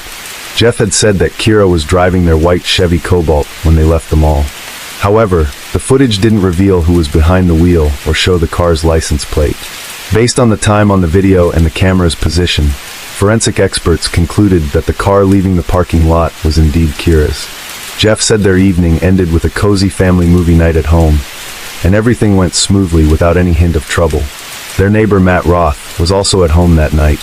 Since Matt lived in the basement of the same building, the detectives wanted to talk to him to see if he had seen or heard anything unusual between Thursday and Friday. Additionally, they were curious to hear what Matt might have to say about the dynamics of Kira and Jeff's relationship. Matt mentioned that he saw Jeff and Kira that evening, but didn't want to disturb them. He went to his basement apartment, lay down on his bed, and slept peacefully through the night. The next morning, he got up as usual, left the house, and didn't notice anything unusual. Matt's account aligned perfectly with Jeff's, so there was no reason to doubt the accuracy of his account. As time passed, the worry for Kira's safety only intensified. With no updates from her and growing frustrated with the lack of progress, her family decided to travel to the Twin Cities. They were determined to do whatever they could to help with the investigation. As Kira's family handed out missing person flyers, investigators remained focused on their work. One of their main priorities was questioning neighbors in the area, a strategy that quickly paid off. A neighbor pointed them to a house across the street, which had a surveillance camera mounted on its facade. The camera could pan left and right, providing a clear view of the street where Kira and Jeff lived. She suggested they speak with the homeowner. Following her lead, detectives approached the man, obtained the surveillance footage, and brought it back to the station for review. Meanwhile, Kira's cell phone records threw up a new lead. Using their law enforcement connections, officers traced the information to a man named Ryan Wendt. At that moment, he was out of state, driving through a snowstorm on his way to Colorado. This was a pretty important person of interest. This is someone that was romantically involved with Kira, that had left the state around the time that she disappeared. It could have been nothing more than a coincidence, but there was also a chance that his sudden departure could seal something far much bigger. The detectives had to get to the bottom of it. They quickly tracked down Ryan and asked him to come in for questioning. He agreed without hesitation. "When did you first meet Kira?" "Sometime in November, I believe, when I was looking for a new store manager. We talked off and on." "Did you develop like a personal relationship?" "Yeah, I would say I did, yeah. Other than the impression that she was going through a pretty significant divorce. The last time I saw her was Sunday prior to her disappearance." According to Wendt, the last time he spoke with Kira was while driving to Colorado. Along the way, they exchanged messages. "Do you have your record of text messages with Ryan?" "Yeah. The messages were sent shortly before Kira went missing, revealing that she had been texting her boyfriend during dinner with her husband. From their exchange, it was clear that Kira was becoming increasingly distant from Jeff. Investigators analyzed Went's phone records using cell tower data and reviewed his credit card transactions. The results confirmed that he had been in Colorado that evening, making it impossible for him to be involved in Kira Steger's disappearance. With no evidence linking him to the case, detectives ruled him out as a suspect and released him. The timestamps on the messages showed that Kira had continued texting Ryan even after returning home with Jeff. However, after 11:44 p.m., the messages abruptly stopped. At the same time, another team of detectives, working alongside a video expert, began reviewing footage from a neighbor's security camera. We want to know when did she leave, because that's the next time we'll potentially be seeing her alive. The camera covered a large portion of the street by continuously panning left and right, which made reviewing the footage significantly more challenging. Even if something suspicious appeared, it would only be visible for a brief moment before the camera shifted focus. Because of this, Jeff and Kira's house was only in view for a short time when the camera moved to the right, positioned at the very edge of the frame. Going through this footage was a painstaking process. Forensic experts had to carefully examine each individual frame, as there was no way to predict when something crucial to the investigation might occur. Finally, something unusual caught their attention near the house. After 2 a.m., a car appeared on the footage, its shape merging into a bright blur due to the heavy snowfall. The car moved in an odd way, almost as if it were reversing, trying to get closer to the house. The poor quality of the footage made it hard to fully understand what was happening at that moment. However, at 9:21 a.m., Kira's Chevy can be seen driving away, which matches Jeff's earlier account. Unfortunately, the video doesn't reveal who was driving. Early that morning, luck was finally on the side of the Bloomington Police Department. The Mall of America has huge parking ramps, and a visitor noticed a car that had been sitting in the same spot for an unusually long time. Finding it suspicious, they called for a tow truck. The driver arrived and began inspecting the vehicle. At first, nothing seemed out of the ordinary, but just as he was about to hook it up, he saw what appeared to be blood. He immediately contacted the local authorities. Bloomington police got a hold of St. Paul police to coordinate their efforts. When officers arrived at the parking lot, they identified the vehicle. It was Kira's car. It appeared to be blood on the outside of the car. Not a lot of blood, but just some smudges. Behind the car was this grass area that just sort of went downhill. Laying in the grass was this piece of material. It turned out to be a trunk liner, and on the underside, there were traces of a red liquid. DNA testing confirmed it was Kira Steger's blood. With this grim discovery, her case was no longer a missing person investigation. Bloomington police were now dealing with a homicide under mysterious circumstances. For Kira's family and loved ones, this news was devastating. Any remaining hope of finding her alive was shattered. At the same time, an avalanche of unanswered questions overwhelmed them. How did she die? Did she suffer? Who could have held such hatred towards her and take her life? What reason could there possibly be for harming an innocent young woman? The unbearable sense of helplessness tore them apart, and with Kira's body still missing, their grief felt even heavier. The lack of closure making their pain all the more excruciating. Without having the body, it was pretty devastating. We wanted to have a funeral and be able to have her back in some form or another and be able to say goodbye. Meanwhile, investigators continued their meticulous and methodical work. After locating Kira's car in the parking lot, their next priority was determining how and when it got there, and most importantly, who had driven it. With no surveillance cameras inside the parking structure, detectives had to rely on footage from the mall's exterior cameras to find clues. At around 9:45 a.m., a car matching Kira's white Chevy was spotted on video, turning toward the mall's parking lot. Detectives then reviewed the footage from a camera near the parking entrance. Not long after the car entered, a man appeared on screen, walking away from the lot toward the mall. At first glance, it was difficult to make out what was happening. However, upon closer examination, detectives saw the man was heading straight to the taxi cab stand. He briefly spoke with one driver before getting into another taxi and leaving. Detectives immediately set out to identify which company operated the taxis stationed outside the mall. This cab company were equipped with GPS tracking devices, and they tracked it, not Jeff and Kira's block, but the next block over. Investigators returned to the moving camera from Jeff and Kira's neighbor, hoping to spot the taxi. The video review began at 10:40 a.m. Finally, a taxi appeared on the footage, driving past Kira and Jeff's house. It entered the frame from their direction and continued down the street without stopping, at least not anywhere visible on camera. Moments later, an unidentified person came into view. It appeared they had exited the same taxi a few streets away from Kira's home. One striking detail stood out.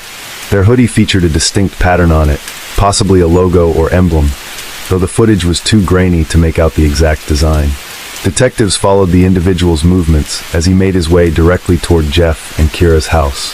Then, in a brief but significant moment, the person was caught on camera again, this time standing right at the front door. Now, investigators had two critical questions.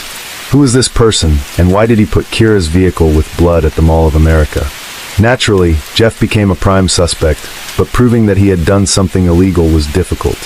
The investigators had no choice but to take the next logical step, securing a warrant to search the house for any potential evidence that might still be there. It's unclear why this wasn't done at the beginning of the investigation. From the outside, and even inside, the house seemed completely normal with 3 small bedrooms. Forensic experts carefully examined every inch of the place. Soon enough, their hard work paid off. Right beside the edge of the bed, they discovered a stain, some kind of dried liquid. It strongly resembled blood. Similar stains were also found on the mattress.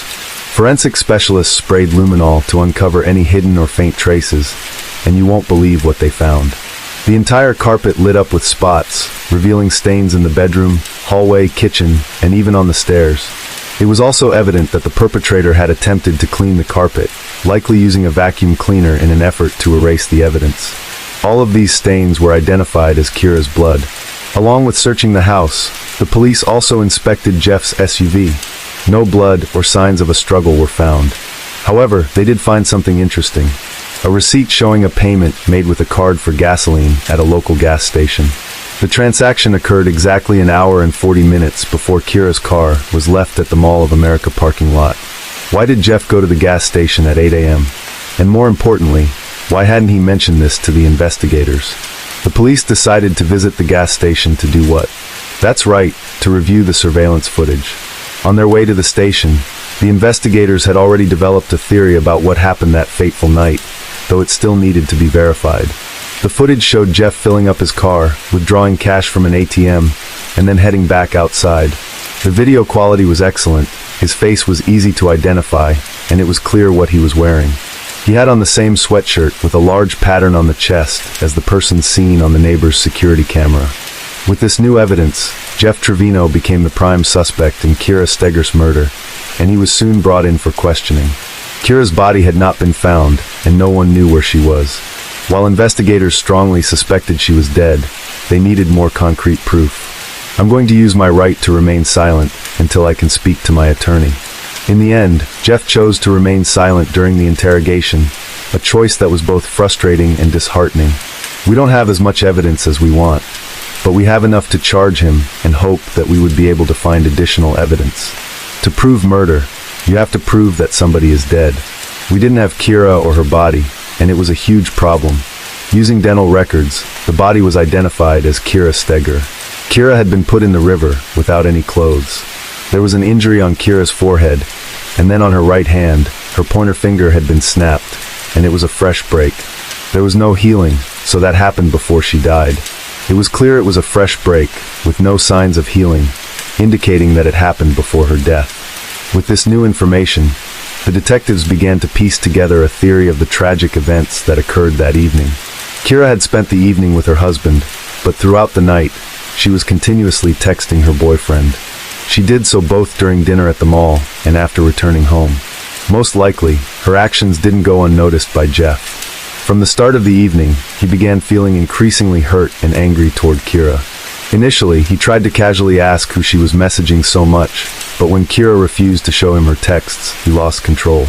In his rage, he grabbed her arm and forcefully took her phone, breaking her finger in the process. But that wasn't enough for him. He then struck Kira on the head with a glass, causing the wound on her forehead. Then, Jeff calmly used a pillow to suffocate Kira, cutting off her air supply. Realizing the crime he had committed, he quickly worked to erase any evidence, putting together a plan to hide the evidence. He moved Kira's car closer to the house, placed her body in the trunk, and drove to a river where he discarded it in the water. The following morning, he withdrew some cash, preparing to take a taxi back home. Afterward, he drove Kira's car to the Mall of America and left it there. He then took a taxi, which brought him almost to his doorstep. Through all of his actions, Jeff tried to make it seem like nothing unusual had happened and that he had no involvement in his wife's disappearance. But as we all know, sooner or later, everyone must face the consequences of their actions.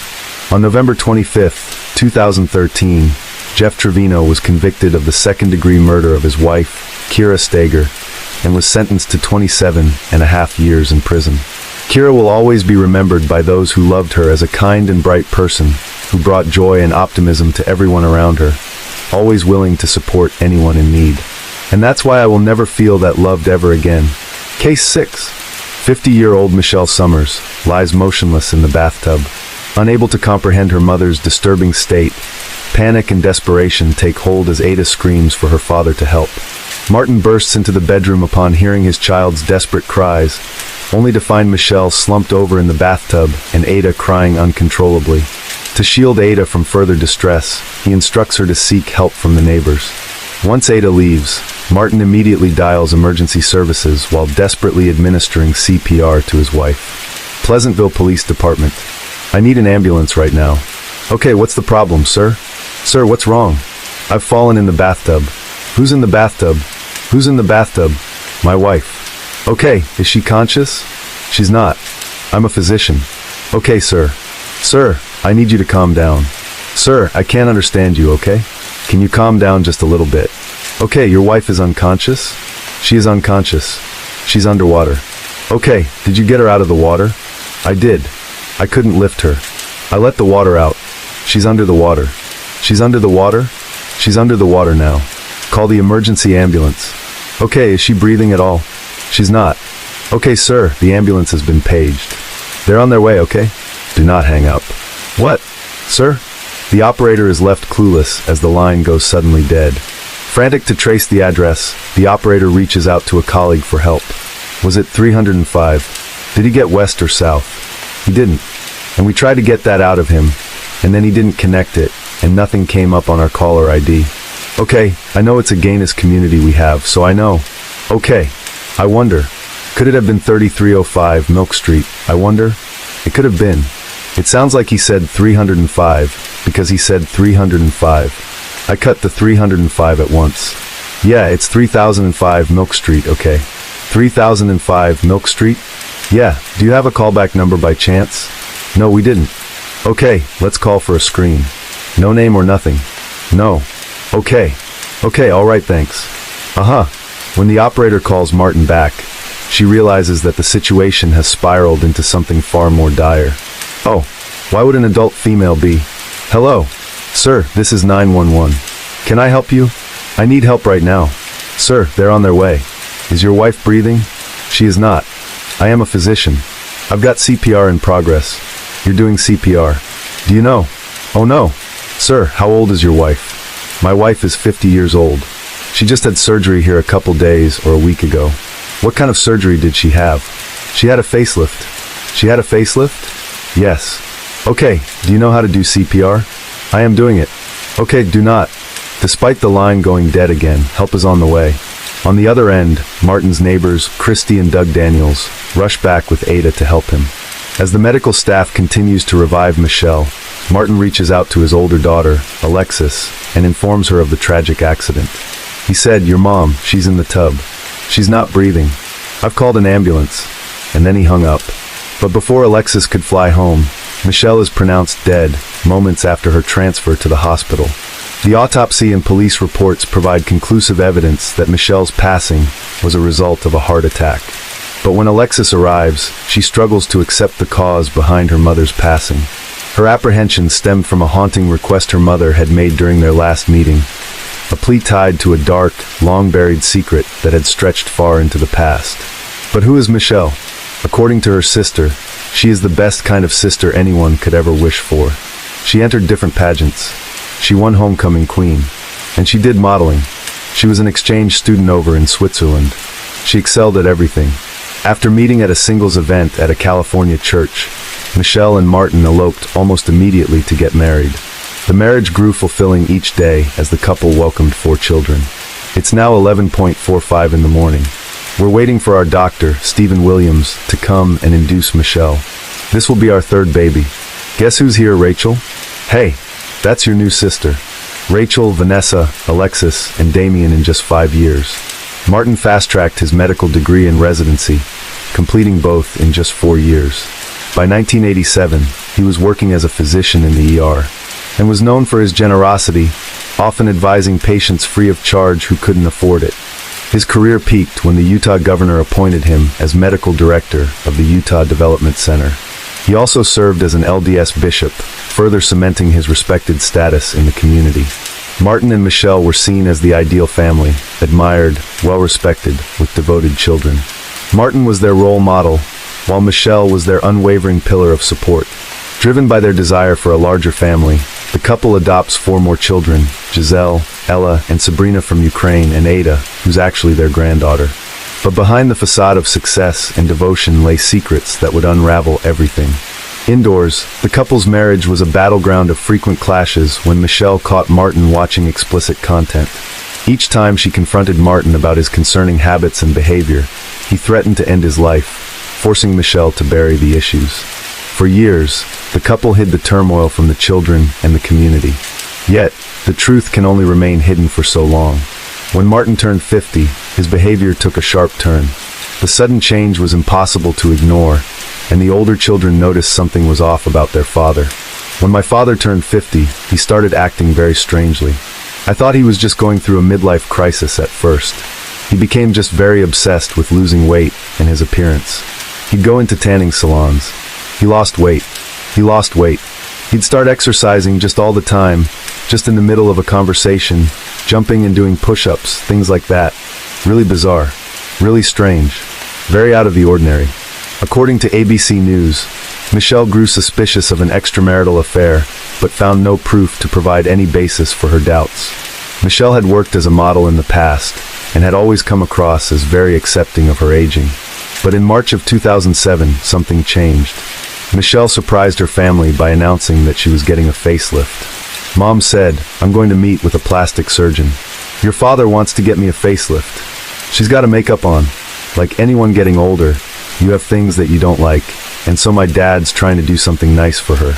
She told me, she said, "You know, your dad's trying to look all better. Maybe I will too." Despite her apprehensions with her mother's drastic decision, Alexis volunteered to return home during her break to assist in her mother's recovery post-surgery. I actually went to the consultations with her to meet this plastic surgeon, and she told him all of her concerns, saying maybe I'll wait until the summer. I would be home from medical school for my summer break, and so I could be there and can help with the recovery. And my dad said, "Oh no, Alexis, you have spring break coming up in a week. Let's do it then." My dad was very pushy. Post-surgery, Michelle developed symptoms that are not consistent with the procedure's side effects. She is constantly drained and drowsy. As a med student, Alexis checks her mother's prescriptions and discovers heavy sedatives on the list that are prescribed by a licensed doctor. Given that the prescription is written by a medical professional, Alexis seems convinced of the medication. But her mother's behavior grows suspicious each day. Despite being blindfolded by bandages, she asks Alexis to hand over the medications so that she can identify them by touch. The strange request unnerves Alexis, pushing her to confront her mother. Michelle shares her suspicions about Martin being involved in something sinister and having an affair, adding to the already shocking revelation. Michelle says something that makes Alexis' blood run cold. She started to cry. She said, "If anything happens to me, make sure it wasn't your dad." And I said, "Mom." I kind of got upset. As Alexis continues to reel in the shock of her mother's suspicions, she also resists her father's demands to leave him alone with her mother while he administers the medicines to her. But as Michelle's health improves substantially, Alexis leaves for university after her spring break, putting behind her mother's suspicions. But here she was now, only a week later, flying back home after listening to her father's panicked cries over the call. As Alexis stomachs the devastating news about her mother's passing, her haunting last request makes her uneasy. As soon as Martin leaves the house, Alexis bolts to her mother's room to count every pill in the prescription bottle. To her dismay, every bottle is empty. When she inquires about the missing pills with her brother, Damien, and his girlfriend, Aileen, she discovers that Aileen has flushed the pills after returning home from the hospital at Martin's request. It made him too sad looking at her having her medication there. As soon as I heard that, things were just starting to add up. Determined to discover the truth, she remembers Michelle had shared Martin's phone account login with her a month ago. Little did she know then that this account is going to expose the beginning of a sinister plan. And we found this number that he'd been calling a lot. The name of the person popped out. Gypsy Jillian Willis. The barrage of text messages and the call durations from the number makes Alexis wonder if Gypsy could be her father's lover, like her mother had suspected. But when she confronts her father, she endures a side of him that she hadn't considered in her worst nightmare. Angered by her accusations, Martin assaults and violates Alexis in the bedroom. Reeling from the truth about her father, Alexis turns to her sister, Rachel, and their aunt, Linda, who had always harbored doubts about her sister, Michelle's sudden death. However, she doesn't share about the assault with her family. Her father's behavior convinces Alexis that her mother was right about Martin's infidelity all along. But proving that he had anything to do with her death would be another matter. Alexis and Linda decide to approach authorities to reinvestigate Michelle's death. Since the autopsy and toxicology reports showed no evidence of foul play, the police dismissed Alexis' claims. Meanwhile, Martin's behavior grows more suspicious as he rushes to organize the funeral and bans all of Michelle's family from attending it. At the funeral, Martin talked mainly about himself and not so much Michelle. Alexis and Rachel were appalled. After the funeral services, Martin introduces Gypsy to the family and announces that she will be the new babysitter for the younger children. Alexis has already confronted her father, but now a cold realization hits her. Gypsy is not going to just be the babysitter, and in that moment, everything changes for the family. While the family was only getting to know about Gypsy now, Martin knew about her intimately. Both had met online, sparking an affair. Even though Gypsy was aware of Martin's marriage, she saw their relationship as a convenient arrangement for both. But now, Gypsy had moved into Martin's house, hinting that this relationship had grown to become more serious. The family soon discovers that Gypsy was hiding disturbing secrets about her personal life. She doesn't care who gets hurt. She doesn't care what circumstances are ruined. The happy couple continues to proceed with their plans. Just 3 months after Gypsy moves in, Martin proposes marriage and plans to send the 4 younger children to California for adoption. Devastated by her father's decision, Alexis meticulously starts documenting his alarming behavior since her mother's death and files a detailed report with the police. In it, she recounts her mother's post-surgery fears, accusing Martin of tampering with her medication, and shares his sinister plans of giving her siblings away for adoption. This time, Alexis claims gained traction when she alleges her father assaulted her during a confrontation about her relationship with Gypsy. The Utah County authorities hand the case over to a specialized investigative team.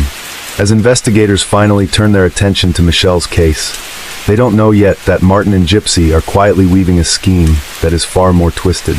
During the summer break, Martin sends one of his adopted daughters, Giselle, to Ukraine under the guise of reconnecting with her biological family. While he frames it as a short trip to explore her roots, 11 months pass and he makes no effort to bring her back home. When Alexis and Linda grow suspicious of Giselle's prolonged absence, Linda sends her daughter, Jill, to Ukraine. Jill discovers Giselle living in a squalor, still clinging to the hope that Martin will rescue her. When Jill finally brings Giselle back to the United States, authorities stop them at the airport and make a shocking accusation. They inform Jill that a Giselle McNeil with the same security number already exists. Martin had taken his own daughter, Giselle's social security number, and used it to create a new identity for Gypsy. He gave his girlfriend Giselle's name as well. They went to court and legally changed her birth date by 20 years. Gypsy Willis took on the identity of Giselle McNeil and claimed to be Martin McNeil's wife. Investigators also found out the marriage date listed on the form was April 14, 2007, the same day as Michelle McNeil's funeral. This discovery shifts the investigation's focus squarely onto Martin. The situation takes a grim turn when the family reveals a litany of his criminal records. We found that the transcript used for Martin McNeil to get into medical school was totally falsified. Instead of taking his transcript and altering it, he got somebody else's. The transcript was completely fake. His entire career is based on falsified transcripts from different colleges. However, investigators had only scratched the surface when it came to Martin's history. In his 20s, he was convicted of check hiding, a scheme involving fraudulent purchases with unauthorized funds. For this, he served 180 days in prison. Following his release, Martin was placed on felony parole for 3 years. Martin went on to violate this parole by enrolling in medical school and mocking the law yet again. Further investigation also revealed that Martin had a short stint in the army, where his erratic behavior led to a mental health diagnosis and early discharge. He went on to exploit this diagnosis, collecting government benefits for 30 years, all while pretending to be both a doctor and a lawyer with legitimate credentials. The investigating team is convinced that Martin is a master manipulator. This flood of shocking details leaves Alexis and her siblings stunned, each revelation justifying their mother's suspicions. Martin and Gypsy are handed 4-year prison sentences for forgery and fraud in the case of Giselle's identity theft. Once Martin McNeil was sentenced, Damien, the only boy in the family, did not want anything to have to do with his sisters, and he took his own life in January 2010. He was studying law at NYU at the time. Meanwhile, authorities and Alexis joined hands to find evidence against Martin in Michelle's case. The investigation kicks off with the youngest witness of the case, Ada. "I remember the shirt I think was blue, and the pants I think was blue, and I think the jacket was blue too." "Oh, okay. Was she all the way in the bathtub, or just part way in the bathtub?" "All the way. She was all the way in the bathtub." To further explain what she had witnessed, Ada draws a picture showing Michelle lying on her back in the bathtub with her eyes wide open and head above the water as the faucet poured onto her face. Ada insists that the water was red, a detail even the neighbors who had ran to assist Martin on that grim day are able to verify. However, Martin's version of how he found Michelle differs vastly from his daughter. He claims Michelle was bent over, face down in the bathtub, suggesting she slipped while trying to get in. But his version crumbles when investigators found no witnesses to back his account. As Martin's case floods the media, a flood of informants emerges, each sharing more damning information. Former patients came forward, accusing Martin of intimidation and violation. Investigators also discover a disturbing pattern. Martin would abruptly leave hospitals or clinics when his control over patients slipped, only to restart the cycle somewhere else. Alexis confirms this detail by citing frequent school changes tied to her father's job hopping. But the family still had one more shocker to digest.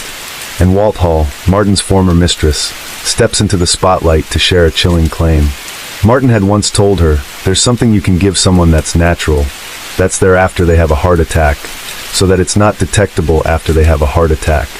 Armed with this new revelation, investigators request Michelle's toxicology report. While the prescribed medicines appear within recommended limits, the combination raise red flags. The cocktail of these prescriptions was lethal enough to cause dire consequences. When investigators speak with Dr. Thompson, the plastic surgeon who performed Michelle's facelift, he reveals a concerning detail. He has prescribed more medications solely on Martin's insistence. As a fellow physician, Dr. Thompson has presumed that Martin would administer the medicines responsibly. But could she have accidentally mixed up her medication and overdosed? With her eyes bandaged post-surgery, this was a possibility. Furthermore, given that some of the medicines were supposed to alleviate stress, was it possible that she continued to take them after recovery? The investigators seek the opinion of a forensic toxicologist. Michelle had taken 4 different central nervous system depressants: oxycodone, diazepam, promethazine, and zolpidem, commonly known as Ambien. According to the toxicologist, Ambien has a very short half-life, meaning it leaves the body quickly. It's intended for nighttime use, yet many hours had passed since she had supposedly taken it, and it was still present in high concentrations in her system. This didn't add up. She said, "Lexi, I don't know why, but your dad kept giving me medication. He kept giving me things, telling me to swallow." And she said, "I even started to throw up." Given the heavy medications, Michelle would have been highly impaired, leaving her in a state where she could have been easily manipulated. The medical examiner wasn't aware that when paramedics performed CPR on Michelle, she had expelled several cups of water, and the last bit was pink, frothy foam, which would be indicative of drowning. If Martin had performed CPR, there shouldn't have been any water in Michelle. He's a doctor. He should know how to perform CPR correctly. So the question is, did Martin perform CPR at all? Investigators wondered if Martin may have threatened or coerced the previous doctor into submitting a falsified report, forcing them to label Michelle's death as natural. Armed with all these new findings, the investigating team formally requested Michelle's case of death to be changed to undetermined. Following this, the investigating team swiftly initiates interviews with inmates who were housed with Martin while he served time for Giselle's case. The primary goal is to build compelling evidence to build a solid case against him.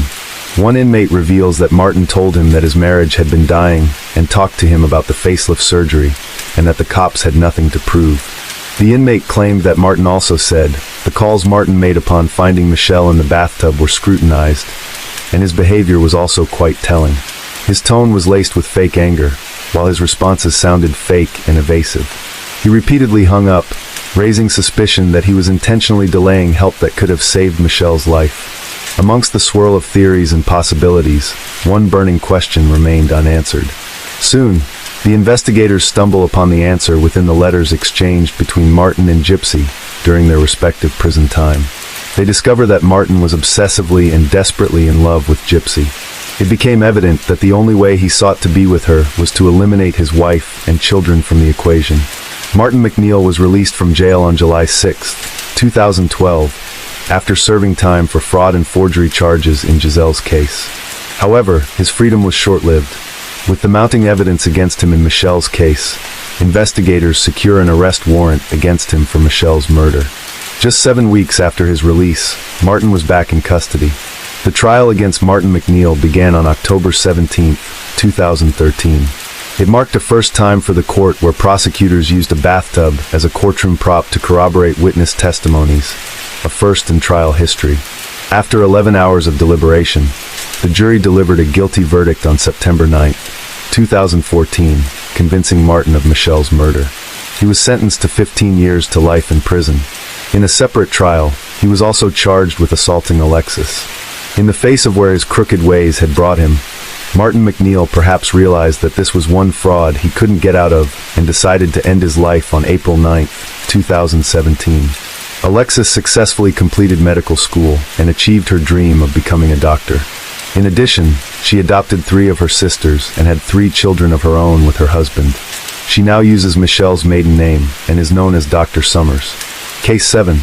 In the history of the Joseon dynasty, a prominent figure named Hong Gildong stands out. He was a renowned thief during the reign of the infamous tyrant Yun Sang-gun. Later, literary works portray him as a legendary character with exceptional martial arts skills and extraordinary intelligence. Brave and clever, he always aided the weak and fought for justice, becoming a revered folk hero. In modern-day South Korea, a similar figure emerged. This individual successfully escaped from prison multiple times and evaded police pursuit. He stole from the rich to help the poor, supported marginalized communities, and earned the nickname the saintly thief of his era. That person is Shin Chong-won. You're watching True Crime in the World, where we explore the most puzzling cases and most gripping stories. As usual, before we begin unraveling today's mystery, please leave us a like and subscribe to support the channel. Thank you so much. In the history of the Joseon dynasty, a prominent figure named Hong Gildong stands out. He was a renowned thief during the reign of the infamous tyrant Yun Sang-gun. Later, literary works portray him as a legendary character with exceptional martial arts skills and extraordinary intelligence. Brave and clever, he always aided the weak and fought for justice, becoming a revered folk hero. In modern-day South Korea, a similar figure emerged. This individual successfully escaped from prison multiple times and evaded police pursuit. He stole from the rich to help the poor, supported marginalized communities, and earned the nickname the saintly thief of his era. That person is Shin Chong-shin. Chong-won was born on May 28, 1967, into a poor farming family in Gimje, North Jeolla Province, South Korea. He had an older sister and 2 older brothers. Chong-won's childhood was marked by hardship. His mother passed away from liver cancer when he was still in elementary school. His father later remarried, and they had another son, bringing the family to a total of 7 members. They lived in poverty, with a father who was frequently drunk, short-tempered, and physically abusive, adding layers of trauma to Shin Chong-won's already difficult youth. During his school years, Shin Chong-won struggled academically. Although South Korea had implemented mandatory free education, many schools still collected fees under the guise of donations. Shin Chong-won's impoverished family couldn't afford these costs, leading to constant ridicule and humiliation from his peers and teachers. The pressure from both family and school left him disillusioned, gradually turning him into a rebellious and wayward child. At the age of 15, Shin Chong-won was arrested for the first time for stealing a watermelon. The person who reported him was none other than his own father. After the police notified his school, Shin Chong-won faced disciplinary action and was expelled. At the time, he had only been in middle school for 3 months. Still a minor, his father was given 2 options: take his son home, discipline him, and plead for the school to reinstate him, or send him to a juvenile detention center for others to reform him.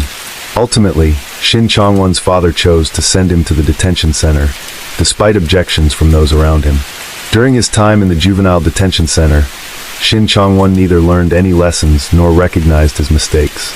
After his release, he became even more audacious, frequently getting arrested for theft and fighting. His life soon became a cycle of crime and imprisonment. Later, he joined his accomplices in a heist, a decision that would irrevocably change the course of his life. In 1989, at the age of 22, Shin Chong-won was no longer satisfied with petty theft near his home. He and 4 friends from his village traveled to the capital, Seoul. There, the group of 5 robbed a stationery store. In the chaos, one of his accomplices attacked the store owner. A few days after the crime, 4 members of the group were arrested, while Shin Chong-won became a wanted fugitive. Even while on the run, he sustained serious injuries. After 6 months of hiding, he was finally captured.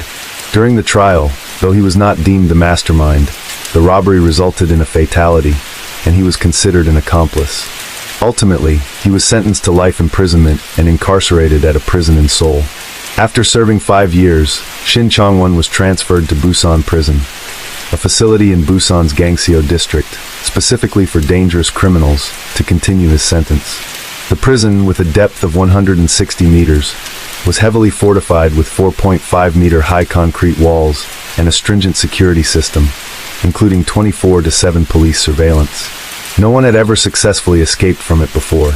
Upon arrival, Shin Chong-won was placed in solitary confinement in cell number 26. The cell was sparsely furnished, with a bed near the door and a toilet inside. The rest of his life was confined within these 4 walls. Sometime later, Shin Chong-won discovered that the guards at the prison frequently used violence to discipline inmates. Under the brutal abuse of the guards, he began to harbor thoughts of escape. His years in prison had taught Shin Chong-won the art of observation. He seized every opportunity to study his surroundings and the guards' routines. Each night, lying on his bed, he mentally cataloged the resources available in the prison, searching for weaknesses. After a period of careful observation, he noticed a ventilation duct above the toilet in his cell, sealed with iron bars. If he could squeeze into the duct and navigate the pipes, it might lead him outside. From that moment, a plan to escape began to take shape in Shin Chong-won's mind. To avoid close monitoring, he made a concerted effort to behave well in prison, earning a reputation as a model inmate. During their sentences, all prisoners were required to perform community labor, with each assigned to different roles. Shin Chong-won was tasked with carpentry work, the first trade he learned in prison.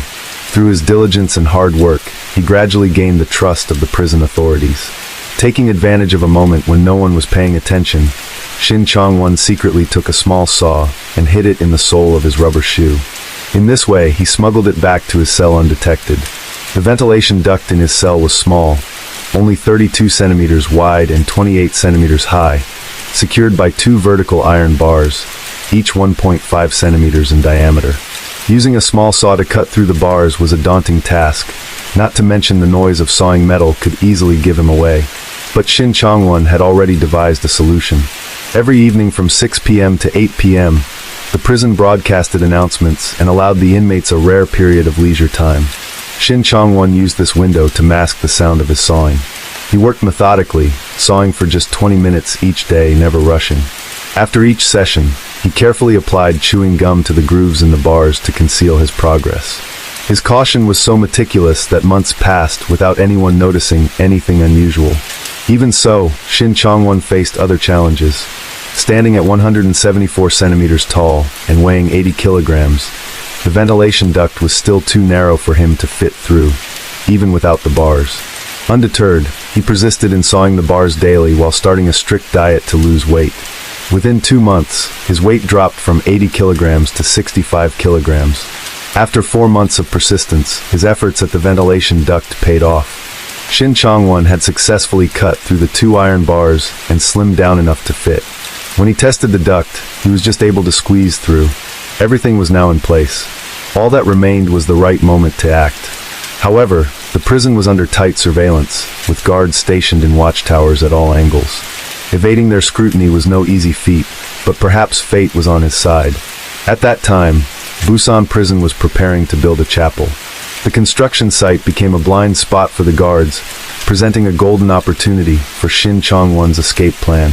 After 8 years of imprisonment, the day he had been waiting for finally arrived. On January 20th, 1997, Shin Chong-won, then 29 years old, had meticulously prepared for his escape. As night fell, the prison's lights went out one by one, and the inmates gradually drifted into sleep. In his solitary cell, Shin Chong-won knew the moment had come. He quickly stood up, bent his knees, and covered himself with a blanket to create the illusion that he was asleep on the bed. Then, he moved to the ventilation duct, removed the iron bars he had previously sawed, and took them along as tools. He swiftly squeezed himself into the ventilation duct. In the stillness of the late night, Shin Chong-won was tense. He could hear his own heartbeat and ragged breathing. Crawling through the duct in complete darkness, he tried to make no sound to avoid detection. One wrong move, and all his prior efforts would be in vain. After some time, he successfully reached the outer wall of the building. The vent on the wall was about 3.4 meters above the ground, but Shin Chong-won no longer cared about the height. Gritting his teeth, he jumped down. After scanning the area to ensure no one was around, he dashed to the temporary construction site's outer wall. Using the saw and the 2 iron bars as tools, he frantically dug a hole through to the construction site. In the dead of night, the site was unmanned, allowing Shin Chong-won to carry out the rest of his escape plan unhindered. Having escaped his cell, Shin Chong-won climbed onto scaffolding and used a parachute cord from the construction site to scale the 4.5-meter-high prison wall, successfully breaking out. The entire process unfolded with intense drama over the course of 90 minutes. After escaping, Shin Chong-won felt a brief sense of relief and began the next phase of his plan. Despite years in prison, theft remained second nature to him. Within just 500 meters, he stole some clothes, a small amount of money, and a bicycle. He rode the bicycle to central Busan, then made his way from there to the capital, Seoul. Fortunately, throughout the night, no one in the prison noticed his absence, giving Shin Chong-won precious time to flee. It wasn't until the next morning during the prisoner roll call that the guards discovered Shin Chong-won was missing from cell number 26. News of the breakout at Busan prison quickly spread through the media, capturing widespread attention in South Korea. Many citizens grew anxious for their safety and criticized the prison for its lax oversight. In truth, the prison had been negligent, but they never imagined Shin Chong-won would escape in such a manner. Upon arriving in Seoul, Shin Chong-won initially hoped to use the carpentry skills he had learned in prison to find legitimate work. However, wanted posters with his face were plastered everywhere, offering a reward of $5.5 million, equivalent to over $3,600 at current exchange rates. This made it impossible for him to show his face, forcing him to continue surviving through theft. After some time, he decided to leave Seoul and flee to Cheonan in South Chungcheong province. One day, Shin Chong-won stopped by a local cafe in Cheonan that offered companionship services where staff would chat and play games with customers. There, he met Jimin, a cafe employee. That day, Jimin approached him and asked if he'd like to have coffee with her. Looking at the girl in front of him, Shin Chong-won asked if she was feeling okay, surprising Jimin. No customer had ever shown concern for her well-being before. She admitted she had a cold. The two began chatting casually. After asking about her health, Shin Chong-won even went to a pharmacy to buy cold medicine for her. Touched by his kindness, Jimin felt a connection, and their relationship quickly grew close. After a few dates, the two fell in love. However, Jimin had no idea that her boyfriend was a nationally wanted criminal. Eventually, Shin Chong-won confessed his true identity, sharing the painful experiences of his life on the run, constantly moving, with no stable place to call home, drifting from one place to another.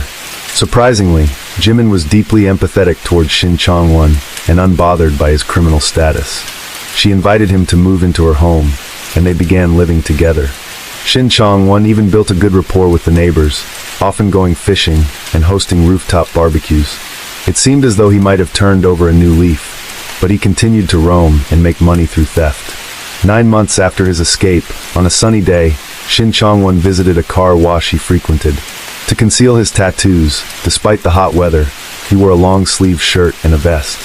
After the car wash, he was unusually generous, paying for the service and tipping each worker extra. This caught the attention of the car wash owner, who grew suspicious of Shin Chong-won's identity, and called a friend who was a police officer.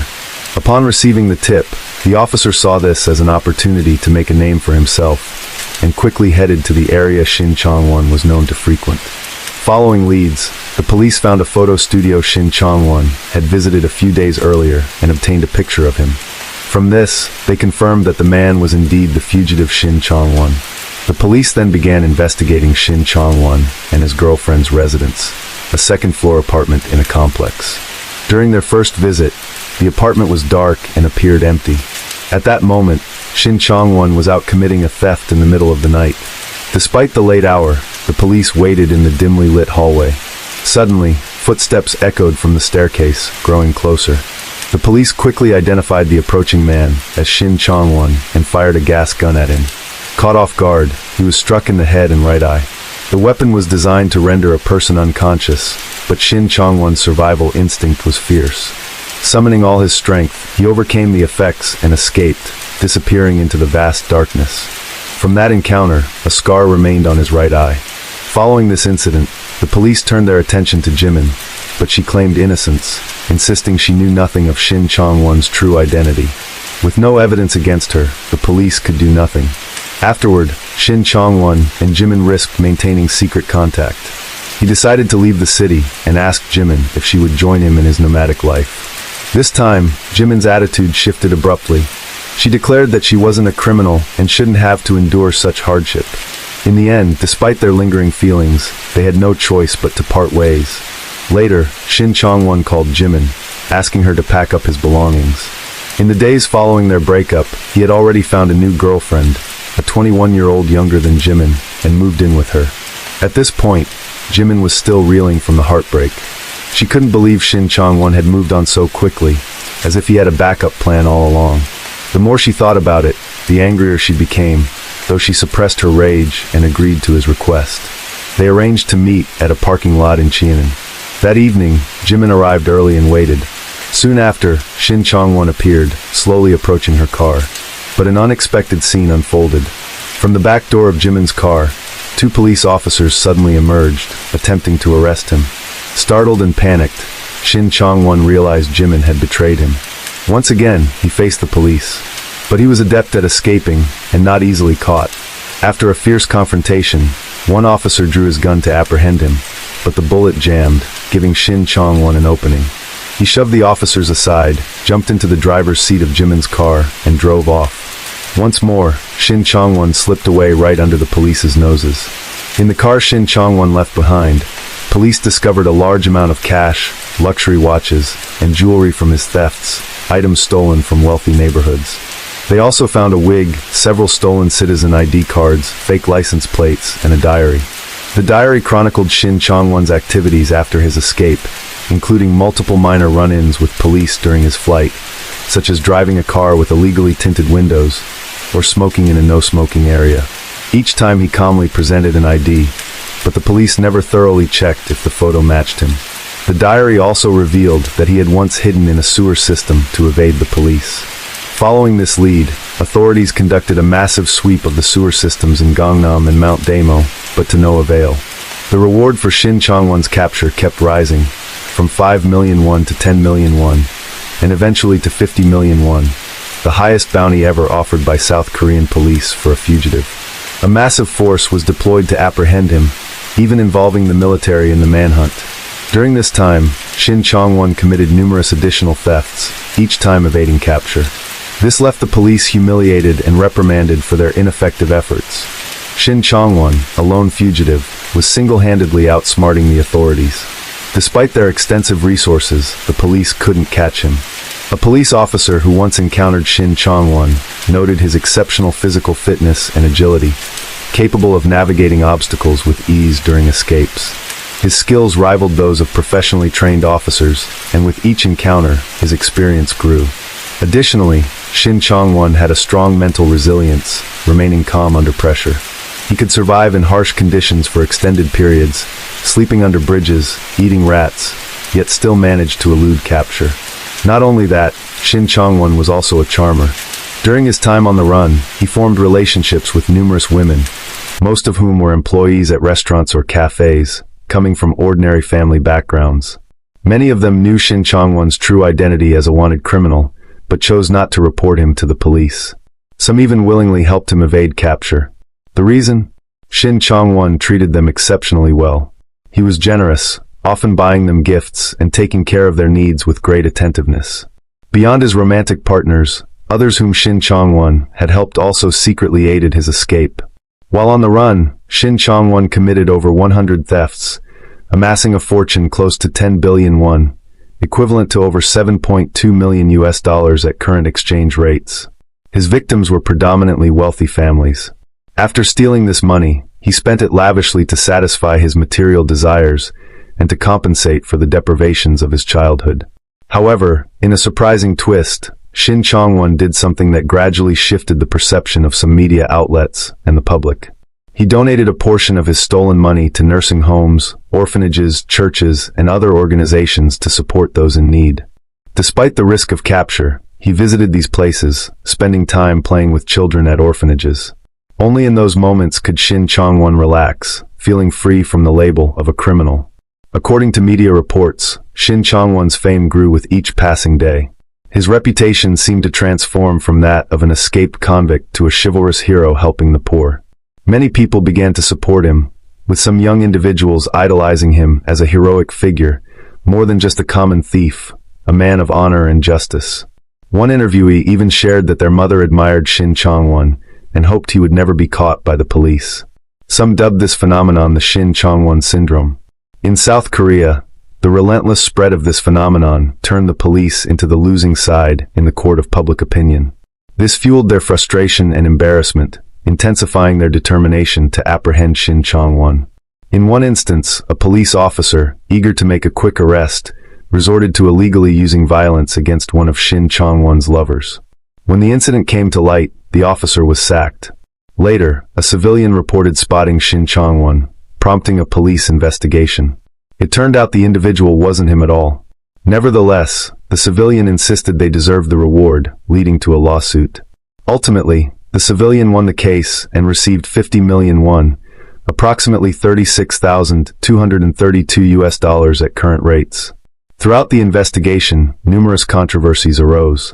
Some police officers spread rumors to heighten Shin Chong-won's perceived danger, including claims that he carried a gun.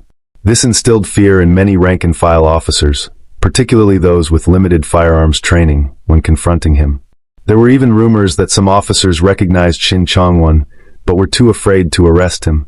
Finally, on July 16, 1999, an event brought his run to an end. That day, a plumber called the police after spotting Shin Chong-won in an apartment. The plumber, a former military intelligence officer with a keen eye for observation, had been hired to fix a pipe. While working, he sensed something was off. In the apartment, clearly occupied by a couple, there were no shared photos on display. The male resident kept his cap on indoors, pulled low over his face, and avoided much interaction with the plumber. The plumber grew suspicious, believing the man resembled the notorious fugitive Shin Chong-won, often featured on television. To confirm his suspicions, the plumber returned to the apartment under the pretense of having forgotten a tool, taking a closer look. He then checked the tenant information at a real estate agency and discovered the apartment was registered under a woman's name. In South Korea at the time, a traditionally male-dominated society, it was common for apartments to be registered under a man's name. This led the plumber to suspect the man might indeed be the wanted fugitive Shin Chong-won. After receiving the tip, the police immediately took action, vowing to apprehend Shin Chong-won and bring him to justice. A team was dispatched to the provided address. When they knocked on the apartment door and asked if the man inside was Shin Chong-won, he didn't resist and admitted his identity. The operation was a success, capturing Shin Chong-won after 907 days on the run. When asked about his feelings, Shin Chong-won simply smiled and said he felt very relieved. On the day of his arrest, he was wearing a vibrant floral shirt from the brand Missoni, which immediately drew attention and became a fashion item at the time. Shin Chong-won had always been cautious, but this time, his capture stemmed from an unexpected lapse. Recently, he had been preparing for marriage, but got into a financial dispute with his girlfriend, which left him in a foul mood and momentarily distracted. This lapse allowed the plumber to spot him. The plumber, who identified Shin Chong-won, was later granted honorary police status. For a time, Shin Chong-won was dubbed a modern-day Hong Gil-dong, or South Korea's Robin Hood. Many believed his acts of stealing from the rich to help the poor embodied justice. Some citizens even wrote signed petitions pleading for leniency, hoping the court would grant him a lighter sentence, a phenomenon unprecedented in South Korean society. However, the court saw it differently. Shin Chong-won had committed crimes and had to face the law's consequences. Despite his charitable acts, they did not warrant clemency. The court upheld his original life sentence and added an additional 22 years and 6 months in prison. Many South Koreans felt the sentence was excessively harsh and unfair, viewing it as a means of venting frustration and exacting revenge rather than upholding justice. They argued the punishment lacked compassion and was merely a response to the embarrassment Shin Chong-won had caused the police. Conversely, others believed he deserved the sentence, arguing that his actions broke the law and had negative societal impacts. In a report, Shin Chong-won exposed various misconducts by South Korean police, including bribery and allegations that an officer had assaulted one of his girlfriends. According to media reports, around 50 officers were disciplined for inefficiency, while approximately 20 others faced trials for suspected corruption and misconduct. At this point, it's impossible to overlook Shin Chong-won's efforts to better himself. Having only completed elementary school, he pursued education during his first imprisonment, passing exams to earn a high school diploma. After his second arrest and imprisonment, he became a model prisoner, demonstrating positive changes in his behavior and mindset. 5 years later, in 2004, Shin Chong-won completed high school and went on to study law and psychology. He hoped that by studying law, he could protect his legal rights, and through psychology, he could help others struggling with mental health issues. In 2009, a decade after his second imprisonment, Shin Chong-won sued the prison. Because the facility prohibited him from sending letters, he researched relevant laws and took the prison to court, demanding $3 million, approximately $2,174 at current rates, in compensation. A year later, a journalist requested to interview him, but due to his special status, the request was denied. Shin Chong-won filed another lawsuit, ultimately winning $1 million, about $725 in compensation. While in prison, Shin Chong-won wrote an autobiography. Upon its release, the book once again captured public attention. It offered a glimpse into his complex inner world. His writing style was compelling, with heartfelt prose. In one passage, he wrote, "To capture me, they even deployed the military and spent a fortune. Someone like me might not have ended up this way. In elementary school, if a teacher had gently patted my head and told me I was a good kid, I might not have reached this point. In 5th grade, my teacher shouted at me, 'This kid didn't bring money to school. Get out.' That was when the seed of evil was planted in my mind." At the end of his autobiography, Shin Chong-won called for more compassion toward troubled youth, so they wouldn't follow the same path and become criminals like him. His story truly captured widespread attention, prompting reflection on the deeper issues behind a troubled young man's journey. In August 2011, 12 years after his second imprisonment, Shin Chong-won attempted to take his own life. He was saved at the brink of death but suffered brain damage. Many speculated that the reason for his attempt was the death of his father in July of that year. Though his father was not a good man, he was still his father. On a May evening in 2023, around 8 p.m., Shin Chong-won, then 56, made a second attempt to end his life. During a routine check, prison staff found him unconscious after hanging himself in his cell. He was rushed to the hospital for emergency treatment. 2 days later, South Korea's Ministry of Health reported that Shin Chong-won's condition had stabilized and he no longer needed a ventilator. Shin Chong-won's life story has been adapted into comics and films, yet public opinion about him remains divisive. Some sympathize with his tragic childhood, viewing him as a modern-day's saintly thief. Others completely reject this perspective, particularly a police spokesperson who publicly stated that most South Korean media do not see Shin Chong-won as a noble thief, but as a true criminal. Shin Chong-won committed numerous thefts and other crimes while on the run, sparking debates and drawing significant attention. His life has touched the hearts of many ordinary people, from his difficult childhood to the grueling experiences of his prison escapes. This has prompted reflection